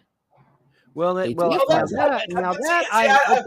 is one thing I am with Sammy on. That's not a good story for that when it comes to Jews. Jews shouldn't be playing that game because Jews go to graves of their Rebbe and they make pilgrimages to their Rebbe, and they do that too, and not just Chabad. They all do that. Yeah, it's in Israel. They have it all over, but we're not deifying our saviors. Every fucking 10 feet in Israel, there's a goddamn sign that says this is where some fucking Jew died and we sanctified him. Yeah, but right, don't give me that shit. Okay, Goyim do it. Deifying them. No, but Christianity deifies the if sage. you're making a pilgrimage, yeah, you're deifying him. Yeah, you are. You don't make. you are. You're You're in a way making them better. You don't make a Yeah, pilgrimage to what an order. God? It goes They're against not Torah. God. It We're goes not against deifying Torah. them. You know how I know it goes against Torah visiting graves? Because every time when someone died, God said no one's going to know where you're going to be buried. Like like Yosef, like Yaakov, like Moshe, they were all buried unmarked, where no one knew where they were. Yeah. So people don't go there and worship them. That's true. That was the whole point of it, and That was the whole Hashem point of even it. says it in the Bible. He says that we're going to make this. No one knows where you're going to be. I'll agree. It's wishy-washy in Judaism, but we're not deifying them. We're not worshiping them as God. If thousands of people, They literally play. Hold on. I can't let this go. If thousands of people make a pilgrimage to some dude's grave, yeah, they're deifying him, bro. That's It's not deification. No. What we believe is that through the sage, you can ask for certain things. You can pray. There's supplications. It's like petitions, whatever prayers through the stage. You're not actually worshiping. And what they will say, and this is what my rabbi would say at the Chabad when I used to do this for years. We used to on the Rebbe's yurt site. We would a lot of times land on Shabbos. You got to walk. So walk 8 miles to goddamn Queens to go visit his grave, his burial site, the Ohel. And we used to pray to him and ask him for things. And the rabbi would say, "You pray to him and ask him for things." Well, I said, "Well, why can't I just?" So Vaughn's getting pissy because he's feeling left out of the conversation. He's looking to pick a fight. Pray to God and ask God for the same thing. His answer was, "Well, the Rebbe would be like a microphone. Yeah, a conduit, like an amplifier. A conduit, an amplifier. Well, Yeah. wait a minute. That doesn't make any sense. God can hear That ain't my no different than the Pope. My God, it's a spiritual amplifier. I mean, what do you mean microphone? No, it's a spiritual That's thing. no different than the Pope. That's what they say about the Pope. That's what they say he's to an the Pope. intercessor. Yeah. He's an intercessor. You got to go to the Pope. No. But he's also a dam. He's also sort of like a block. He's sort of like not an intercessor. He's like an intermediary. You can't get to God other than by way of Jesus and his assigned vicar on whatever the vicar of God, the church. So that's a limitation. That's a restriction. That's a limitation. But if you got to do the same thing with the rabbi, that's the same. No. Well, we pray every day. We pray every day without the sages. We don't need the sages in order to pray to God. That's a bonus. Getting to go to a sage's a burial place only in Israel, but only in Israel. Everywhere else in the world right now, it's pointless. Because the souls of these sages and whatever remains of them, it all comes back to Israel. So if there is some sort of like affront to, that's the ultra orthodox one. Creating a man at just too great a degree and thinking that a dead man is going to come back or a dead man is the Messiah. What was her answer? She became hysterical like a typical Christian would. Because you challenge them, and see why I call him my rabbi. I'll tell you, it sounds hokey. I'll tell you, I told you this a few times. The man read my thoughts and spoke them out loud. It's crazy, man. It's like telepathy. I'm watching him on the computer on the screen. I'm thinking certain thoughts, and he's answering my thoughts. He's answering my challenges. Even he's answering my. You know what? I went to the Rebbe, and I'm talking. I'm talking bombastically about the situation, but I'll be honest with you, I've done it myself. I've gone to the Rebbe, I've gone to the Ohel, and I pray and I say my inner feelings and I say what I want, and it literally comes true. Like I overwhelmingly had a feeling like the same thing like you. Like it feels like he's reading my thoughts from the grave. I can't explain it. I don't know it. That's why I stayed a believer, and that's still even to this day I'm a believer. that the Rebbe was a great man, and I think was one of the greatest spiritual leaders of the 21st century. Maybe of all time. Because I felt like, wow, you know. So I always find it interesting, these guys that, like, look at these three guys, right? We got, well, Vaughn's situation we know. We got Sammy fucking living in a room in his mom's house working at a call center. And we got John living with his estranged wife, living in the Mets t-shirt and boxers, right, in that fucking room, hanging out with the other two. But they have this access to this special power that grants them these fantastic abilities. I just find it, like, almost unbelievable, folks, when I look at their lives and how they have absolutely no benefit from any of these, like, fantastic claims that they make. I don't know what to say. Because I prayed, Rebbe, help me with my depression. Help me, you know, get my life on track. Look how far I've come. Yeah. I mean, since I became religious, or was religious in that persuasion, my life changed for the better. Yeah. And I thank Rebbe for it. I don't know how to explain. Like, it's like you. It's like I don't know how to explain it. Like, I'll give credit. You know what? It came up just recently. I was watching Jonathan Pollard on a Machon Shiloh on Rabbi Ben Chaim's site, and somebody mentioned Rebbetzin Jungreis, Esther Jungreis from Hineni. And before I left the United States, I went to her lectures. I spoke to her in her office. She look at Vaughn. Talked to me personally. Vaughn's sitting over there not giving a fuck. He's getting annoyed. He wants to get in on this. Tried to help me and guide me because I was going through a hard time as well. And she was a Holocaust survivor, a Hungarian Jew, a very special Rebbetzin. Now, I can give credit to her for changing my life. And it was a female a rabbinical leader. And she was a tour de force. She was like secular Jews, traditional, Mizrahi, Ashkenazi, everybody. I realized that I was constantly dealing with this. I said, and salvation and process now that no one will have any. Sammy is a machine. He just listen. Not here. They of alarms call for the Jews. Just still going. My own personal experiences there made me. Star Wars is woke now. It's still really talking. And so everything's went to shit. Everything's went to shit, and you could trace it all the way back to Phantom Menace, the movie that ruined Star Wars. I'm telling you, it's going to go down in history as the movie that ruined Star Wars. Mark my words. That will be the movie that ruined Star Wars. And now this modern day SJW shit and woke shit, yeah, that's bad too.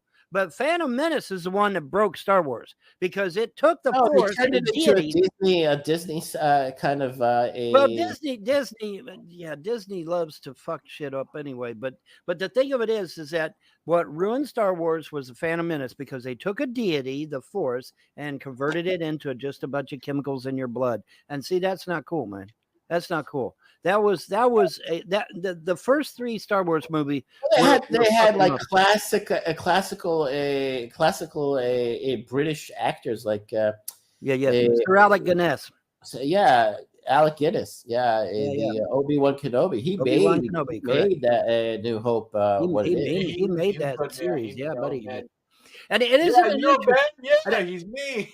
Well, here's the thing. Didn't Sir Alec Guinness die before Phantom Menace came out or not? I believe he did, didn't he? I don't recall. I think he was. Yeah, he died. I think he passed before Phantom, and that could be why they went on ahead and because here's what I think.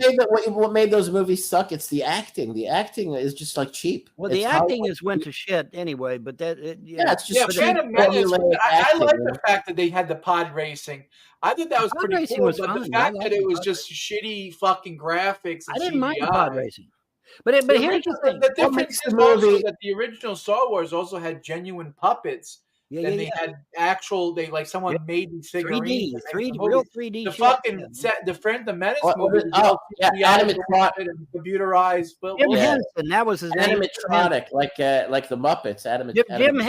Jim Henson of the Muppets. Jim Henson, animatronic. Yeah, Jim Henson of the Muppets. That was pretty fucking cool. But now let me be honest with you. It is my fervent belief, and I absolutely believe this. I really do.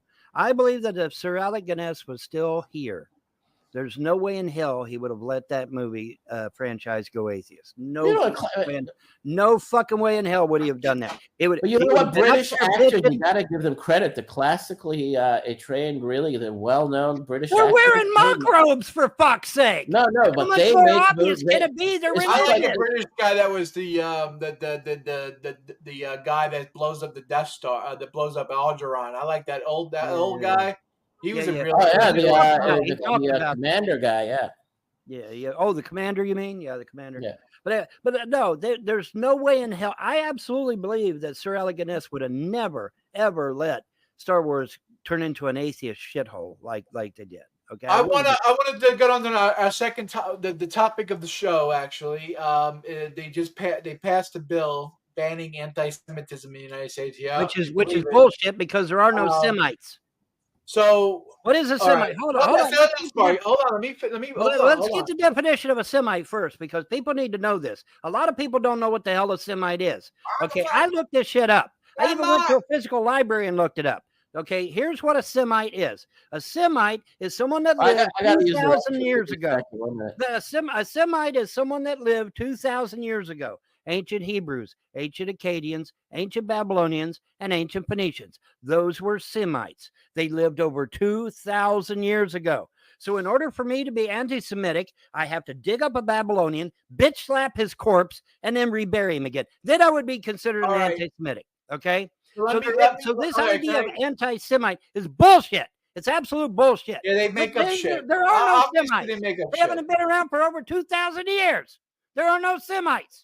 How can you be anti-Semitic if there's no goddamn Semites around?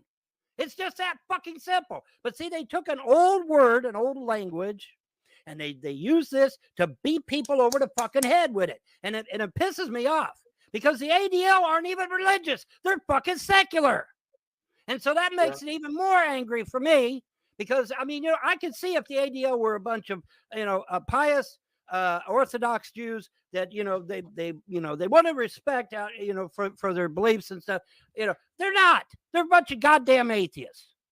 But yet they're going to push this word from ancient history and try to beat people over the fucking head with it. The next time somebody calls you an anti-Semitic, tell them to go get a goddamn history book, because I will. I'll laugh at them and tell them go get a history book. Because Semites were over 2,000 years ago, folks. There's nobody here that's a Semite. No one. They don't exist anymore. That's from another time, long ago. Speaking of Star Wars, a long, long time ago. But it's just, and I don't know why people don't call them on their bullshit. People love to call me on my bullshit, allegedly. Of course, they always get owned later on. But anyway, they try. So, I mean, why aren't they calling them on their bullshit? The ADL aren't pious. They're not Orthodox. They're a bunch of goddamn atheists. So why are they doing this? They're doing this to get money. They're doing it to push their agenda, whichever that may be. Some people believe it's anti-American. I tend to agree with that to an extent. But, they're not. Just fucking stop.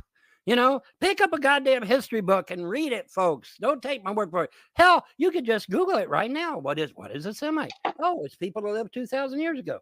The Phoenicians, Akkadians, Babylonians, and Hebrews. Well, there ain't none of those folks around anymore. They're all gone. They're not around.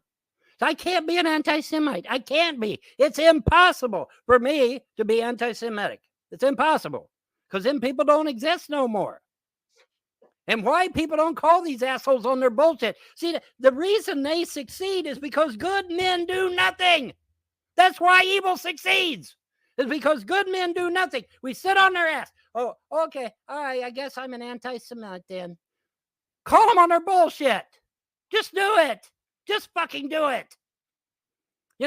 Like I said, if this was if this was about piety and about holiness and about, respect and I'd be right there in the fucking front line, but that's not what this shit's about. It's about getting money. It's about getting influence. It's about controlling people, controlling governments, and basically being an asshole. That's what it's about. And it needs to fucking stop. Hey, Ben Shapiro, are you fucking listening to me? I hope so. Because this shit needs to stop. It needs to fucking stop. It just does. Ran over. So the United States passed a bill. The House passed a bill banning anti-Semitic speech, basically saying that if you say anything anti-Jewish, it's that's what they call anti-Semitic. And I agree, anti-Semitic is kind of a made-up term. It's like the same thing like racism. Actually, people have traced back the roots of where these like terms come from: anti-Semitic, racism, stuff like this, and it comes from actual Russia. It comes from before World War II. It's what they used against the Nazis. They started using the term to say that the Nazis were racist and the Nazis were anti-Semitic. Before then, people were just nationalists. They loved their country or they loved their people, and then they started like kind of dividing people into groups and stuff, and that's what kind of like atheists and Bolsheviks do, kind of. Anyway, but we know who ran Soviet Russia. Lenin, Trotsky, Stalin. These people are in a particular, again, the group of people that like to bash their head against a wall and get fucking stone burns on their forehead. So anyway, so you can't say anything. You can't say that people who roll over you. So they say, well, Jews don't really rule over you. You can't say the term, well, Jews control the United States or Jews control the world or Jews control the banks, because they put in this bill saying you can't say Jews run the world and Jews run America, Jews run the banks. That's literally in the bill. This bill also put in that they're literally going to ban passages of the Christian Bible where it says like, the Jews say they killed Jesus and the blood's on our head and stuff like that. They literally in this bill says that you gotta. I don't know what they're gonna do. But I guess they're gonna start burning New Testaments. Well, can't say you got to take that out of the Bible. You can't say that the Pharisees. Well, you can't say that a man. Okay, hold on. Time out. You had your rant. I have to set up the news story. Set it down. So you can't say that. I'll be quiet.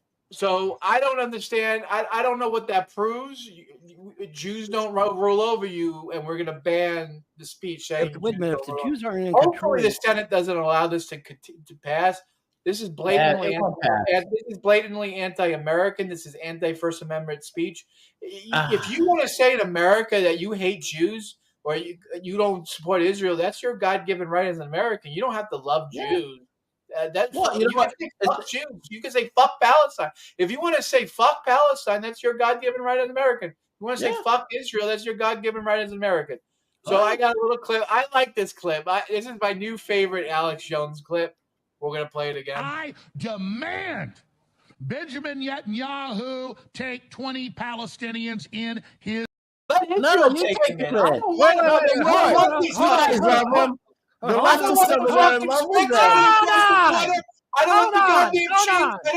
don't want fucking stop bringing them here. All right, hold on. What's BB's son's name? What's BB's son's name? Build a fucking property in Gaza. Get this fucking over with already. Wait. What's BB?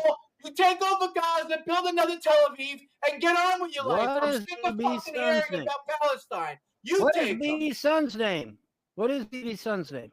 I don't give a fuck what his name is. Get him the fuck out. I want to know what his name is. I forgot his name. I forgot. He's my son's name. His name is Yael. Yael. Oh, really? Okay. All right. Listen to me, Yael. Yael. Okay. Listen to me, Yael. Time out. I think that's his name. The boy has nothing to do with it. The boy has nothing to do with it. Hang on. Hey, I got a message. Don't pop a vein there, John. Don't pop a vein. I got a message for Yael. All right, Yael. Now listen. And enjoy all the Palestinians while they're on the way. Well, we'll get to that in a second. But first, let me speak to Yael. Yael, I want you to listen to me, okay? And I'm saying this as a religious believer myself. Now, we don't agree religiously, but I'm a spiritualist. I believe in a higher power. Actually, I believe in multiple higher powers, but that's beside the point. Point is, I'm not a damn atheist, okay? I'm a theist, just like you. And I want you to listen to me, okay? Because I mean this. That's his name. Yeah. I should have remembered. Yael, that's my son's name. Right. Okay, very good. All right, Yael, I want you to listen to me. All right, now look. Like I alluded to earlier, the Jews here in the United States have known there was a nation called Israel since 1948. Okay, and the Torah, at least my read of it, get off of it. Of course he knows that. He was born in Israel. The son is Israeli. Why that's the fuck what is he doing I'm America? getting We're there. not going to leave America until America collapses. All right, so we'll make sure that America collapses. Let's pray How for the about we collapse do of that? How America. about we take BB's son? We'll kidnap him. We'll hold him for ransom until fucking BB settles out and fucking makes a truce with Hamas. How about that? And then we'll free him. We'll send him back to Israel. Okay, first of all, why only one person? I mean, there's millions of Jews there, and the thing is, I'll tell you this: look at it more on an esoteric sort of like. BB Netanyahu's the one running his mouth, Sammy, saying that he's the one saying we got to take. Look at it abstractly. We don't need no more terrorists here. We don't need no more. Look at this abstractly. We don't need no more. That's enough. Look at this abstractly. All right. Look at this abstractly. The minute the dollar is no longer the world reserve currency, the minute your debt collapses in on your heads, nobody will want to live in America, not including Palestinians. Including Palestinians. So let's pray for the death of the dollar for the sake of America and Americans. Sammy, I know you've said that, and I get what you're saying. But I'm telling you, I want you to hear me clearly. The dollar could fucking crash tomorrow, and them goddamn leftist, atheist, Jew bag motherfuckers are not leaving the United States. All right, hold on. Well, first of all, I guarantee I don't know why we got off the topic. I don't know how we got on the death of the dollar. The issue was that BB thinks it's a great idea to round up all the Palestinians and then bring them to the United States. So that's a bad idea. He causes the mess. That's a bad idea. Destroys all of the fucking Gaza Strip. You have 30 million Muslims in America already. He wants us to take in his mess. He wants to clean up his mess. No, he should clean up his own mess. Israel should clean up the mess. Israel should take in the Palestinians. Israel should do the aid. And the Muslims aren't even supposed to be in that goddamn land anyway. 30 million. America has nothing to do with there's 30 million Muslims in America. A bunch of fucking shit skins who blow themselves up and kill other people. Okay, let them kill each other. We're gonna kill two birds with one stone. Even Owen Schroyer. Is anybody keeping track of the slurs here coming out of jail? He just doesn't like anybody. Like, you know what I mean?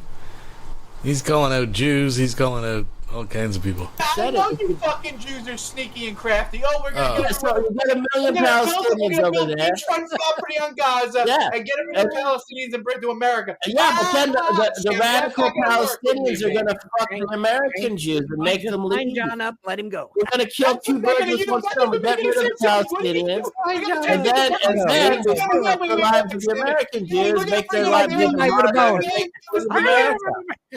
We're going to bring in 1 million Palestinians, and then what? Put them in Jewish neighborhoods? Why? So they We're going to have the same shit that these people are doing in the Middle East and our fucking property here in New York, New Jersey, and fucking Pennsylvania. Yeah, we're going to infect you with Palestinians.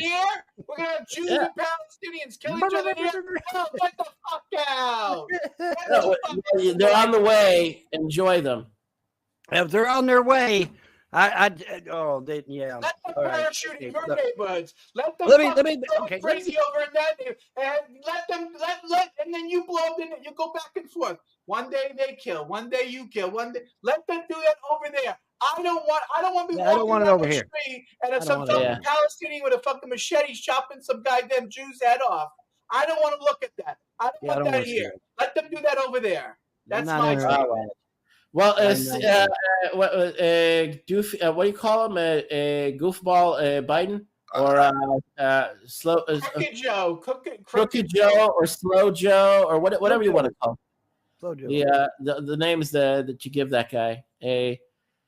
Anyway, Sleepy Joe. Sleepy Joe. Joe from Kokomo. Sleepy Joe has done the will of his overlords. Yes, he has. And now he will take care of taking in all of the Gaza. I agree with you. So the thing is, if it does pass, it'll have a counterproductive blowback effect that will cause more anti-Semitism. And you know what? In my perspective on it is, you know, I'm a Zionista, fascista, piece of shit asshole myself, you know. So I'll say, oh, good. Let it pass. You know, it works I'll pass. It suits my interests, my long-term goals. Yeah. You know, your long-term goals to destroy the United States. Okay. If it means the Jews are forced to leave, so be it. Sam, I'm telling you, wild horses is not going to get these damn Jews, these leftist atheists. Now, the Orthodox. Orthodox. Okay. Let me clarify my point. Even if you brought in all the Palestinians, how many are there? 2 million, 4 million? If you brought them all in, and you put them next to fucking put them in Jewish neighborhoods, like fucking Long Island and Los Angeles, they're making money. Maybe they'll buy a clue and get a trip down there. No, they're making money. They're not going any fucking where. Again, we're doing waving a machete, you know. Yeah. Well, now we're going back down the same road of you know, speculating on who's going to leave, who's not going to leave. It's all in the hands of the one God, the creator of the universe, and whoever's going to be leaving first. Gods too, you know. There's only one God.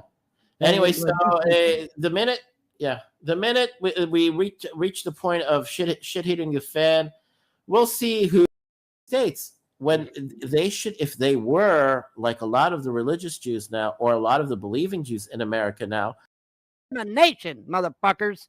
Yes, I will. I absolutely will, and I'll make anyway. Nano. Tons of money. Nano. Well, you know what? Let me throw a curveball at you, because you know what? Let me throw a curveball at you, because the thing is, in Israel, in the popular media here, the populist channels that we got a version of Fox here. Yeah. It's religious or conservative, and the majority of the population has turned to this network now.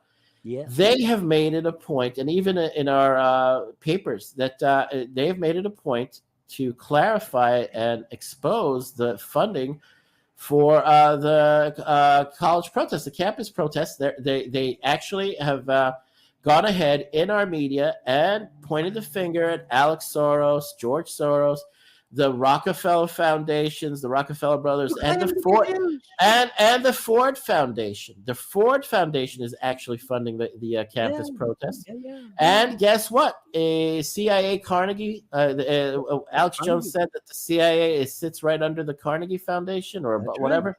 So this is all a cabal, all right? Yeah, it is. So, and they don't get along, and when they have competing and conflicting interests, they work against each other, all right? So you can see that it's a far more abstract picture. It's far more nuanced. There are curveballs here. That in Israel now you have Jews pointing the finger at another Jew for stoking anti-Semitism in America. Yeah, because they are. Because they are. Like I said, the ADL is not orthodox. No, or Soros, George Soros. Well, George Soros claims to be a Jew too, doesn't he? Yeah, I'm not pointing the finger at. I'm saying the Jews in Israel. You didn't pay attention to what you didn't follow me. Wait, Vaughn, you got confused. You didn't follow me. We're Israeli media here, right-wing media, is pointing the finger at George Soros and Alex Soros, okay? And who they serve. They serve the interests of the progressives, the open society, and everything. Atheist progressive. So you have competing camps of Jews in Israel and in America.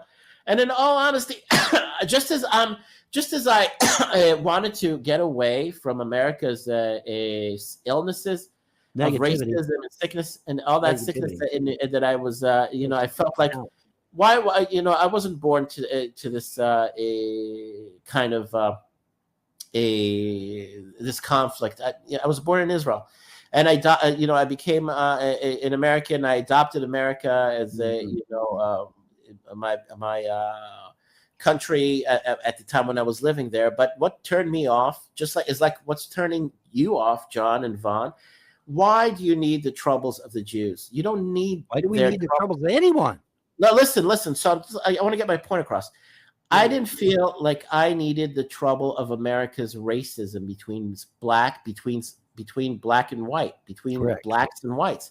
All right, Correct. that's a long-term cancerous sickness, illness in America for centuries now. Correct. All right, and immigrants in America, newcomers, they resent having to deal with that illness in America. It's like, it's not our problem. Why do we have to be weighed down by racism in America and being the focus of so much of people's attention there? Like, leave us alone with this crap. So I know I wasn't going to be left alone with racism in America. So I said, I don't need your garbage. I've got enough of our Jewish garbage in Israel. We have our own garbage to deal with. I'll deal with my native garbage that I was born into. All right. So so the thing is, what the Jews, the troubles they're making for you over there with the mixed the conflicting politics, that I'll guarantee something for you. It's going to be a wake-up call for them, and they're not going to like it. And again, it's like I sing, I dance to my own rhythm. I play my own music. I'll tell them there's no point in fighting now. They'll continue fighting because they don't understand where we are in history. But they'll continue fighting and they'll lose. My rabbi guaranteed that we're upon messianic revelation, and their ultimate, destination is. Pardon me. They'll make a fuss. They'll draw fire to themselves. They'll make themselves even more resented because Americans don't want to deal with their garbage. All right, they're saying we have enough garbage of our own with racism, with the open borders, with the fucking elites poisoning us, marginalizing us. America has its own problems, health issues, poverty, and you're being fucked over by your elites. You don't need Israeli politics in your business. You don't need Jewish politics in your business. Just like I didn't need black and white racism. I felt that it was foreign to me. It was a foreign thing. Didn't belong to me. So I said, fuck it, I'm going to leave. I don't need this. Mm-hmm. Same applies here. The Jews don't need to be in your business, and they're going to be out of your business soon because we're upon messianic revelation. And what's going to ultimately drive them, because it's sadly they buy a clue way too late. They can't see very clear signs into the near future of what's going to happen. They don't want to believe. They don't want to concede. They don't want to believe. They say it's all nonsense and speculation. We've heard it forever.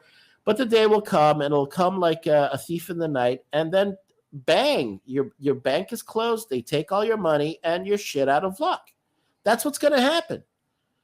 And then you're holding your dicks in your hands, and then you got all of America's troubles coming down on your head.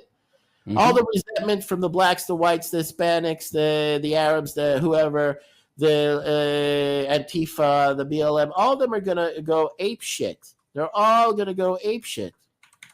They got no money, and the whole routine is disrupted. Your lives, the normalcy bias is destroyed, and then you're living in fucking bizarro land. It's going to be surreal. It's just going to be like the 9/11, permanent, like for months on end. The trauma of 9/11 is going to be like constant, like not just 1 day or 2 days. Imagine the trauma of 9/11, like living it. Like for weeks, day after day, yeah. That's what it's gonna be like. I mean, and then I'm gonna ask you, the fucking leftist Jew bags and all, if they're stupid enough to want to live like that and stay in that kind of environment, then so be it. They're gonna either face return to to what God demands of you to the land to return to, or face death. And it's going to be like it is a divine decree. It is God's decree.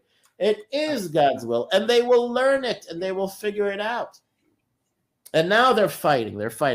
Oh, they want to stay in Columbia, or they want to go to UCLA, or they want to go to all these stupid colleges that are going to be behind the scenes. They are. But you made the trek to Israel. Why? Yeah, well, I can't expect everybody to be like me. All right, You were not well off, but you made it. Why couldn't they make it? No, I'm saying they're very. You made it. They're fragile. You no, but weren't I was well born. off. No, they can make a million one excuses. I was born here. I have the language. I I served in the military. I kind of acclimated myself, but it took me time because I had an American mentality. It's hard to acclimate yourself to Israeli mentality, but still, I did. And why? Because of my faith. I stayed because of my faith. Even if I went through a lot of life is difficult as it is now. Life in America is becoming harder. Life in America is becoming more challenging, even for the Jews that have some, financial, and they can behave as they please. Nations say, well, nobody fucking did. It's been around, like I said earlier. No, a lot of American Jews did come back. Want to go to Israel? No, it went there on a tangent, but I'm just saying because they're fighting like this too conspicuous, but out loud. Maybe 200 years ago, 300 years ago, if I was in Europe and poor guy.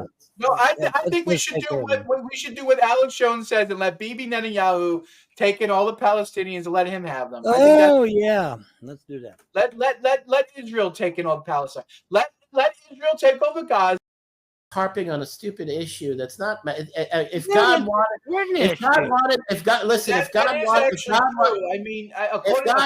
to punish them, right away, he would have punished them in 1948. If a Jew renounces his Judaism, the parents say Kaddish because the guy's dead.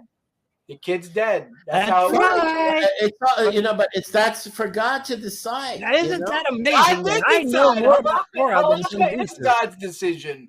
What are you talking about, Sam? Well, whatever is going to happen is going to be God's will. And there is no such thing as Kiruv in Torah. I don't know where people think Kiruv comes from, but it's not in the Torah. When you go against God, God opens up the earth and you sink right into it and you go bye-bye. Guess what? The Kiruv rabbis like Yosef Mizrahi, you know what? He hasn't put out a video in 2 weeks.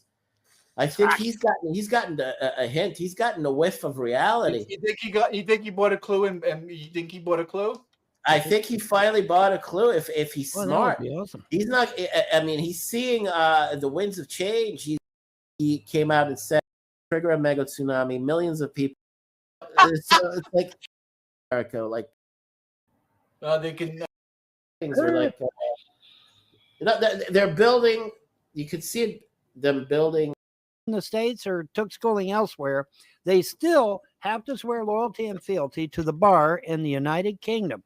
That is the truth. How many Americans know that shit? Very few. How many people know that the land that Washington D.C. was built upon was formerly called Rome, and there are 7 hills on that land that's Washington D.C. that's called Rome. And this is why the Jewish religion, the Christian religion, and the Muslim religion all say that America is the whore of Babylon and must be destroyed. The Islam even goes a step further and calls us the great Satan. And says we got to be destroyed, which is, I guess they just want to put a little more. Look, what we're practicing here on Rumble, thanks to the freedom of the free markets, that still has an appearance of free markets. I mean, Rumble, appearance of at least Rumble, is an alternative to YouTube that's not about free speech. Correct. Right? They claim to be at first, but then when they realized how volatile it is and how threatening it is to them and their interests, and they decided to go change. They decided to go control the route of the control. But now that you have flat platforms that allow for freedom of speech, no matter how messy it is or how horrible it can sound sometimes, or how retarded it can sound sometimes, that they're being true to standards, American standards of basic freedoms. You don't go shutting down basic freedoms. If you're violent, singer has family there, fire on you big time. You shouldn't go there. They should. And no, I don't know if I got rid of it. Maybe I need to upload. Here, hold on. Let me exit out of my game. Let me quick save. and save and all the exit save and all that shit. Go into let's see what I've got here. Let's see what my version is. It's got the it's got all the that's got the yellow house going. Oh, see if it's a different version. Anyways, that's the end of that. Oh my God, Sammy, he just never takes a breath. It's just also the Sammy show. You see how long the stretch is? I mean, we've done it before. It's no surprise, but it's just every time I stop, it's like, the atheist Jews. It's the secular Jews and the demons and the bankers. Like, it's just... anyways, folks, I want to thank you for joining me. And, maybe next week we'll try to get another stream or two in. Maybe do some open streams. We're kind of mid-season. We're coming up to the summer. I'd be interested in your thoughts of where all the Lulz cows are. Where are they? It's time to start thinking. There needs to be an event. That's the problem. There hasn't really been an event. There's been minor events. There's been stuff going on, but I mean, it's just, it needs that little push. Folks. And what will it be? We're not sure. But something's got to be coming. Vaughn's definitely got some pent-up rage. He was just waiting to scream. Anyways, that's it. Thanks for joining. Thumbs it up, all that good stuff. And I guess we'll see you next time. Thanks.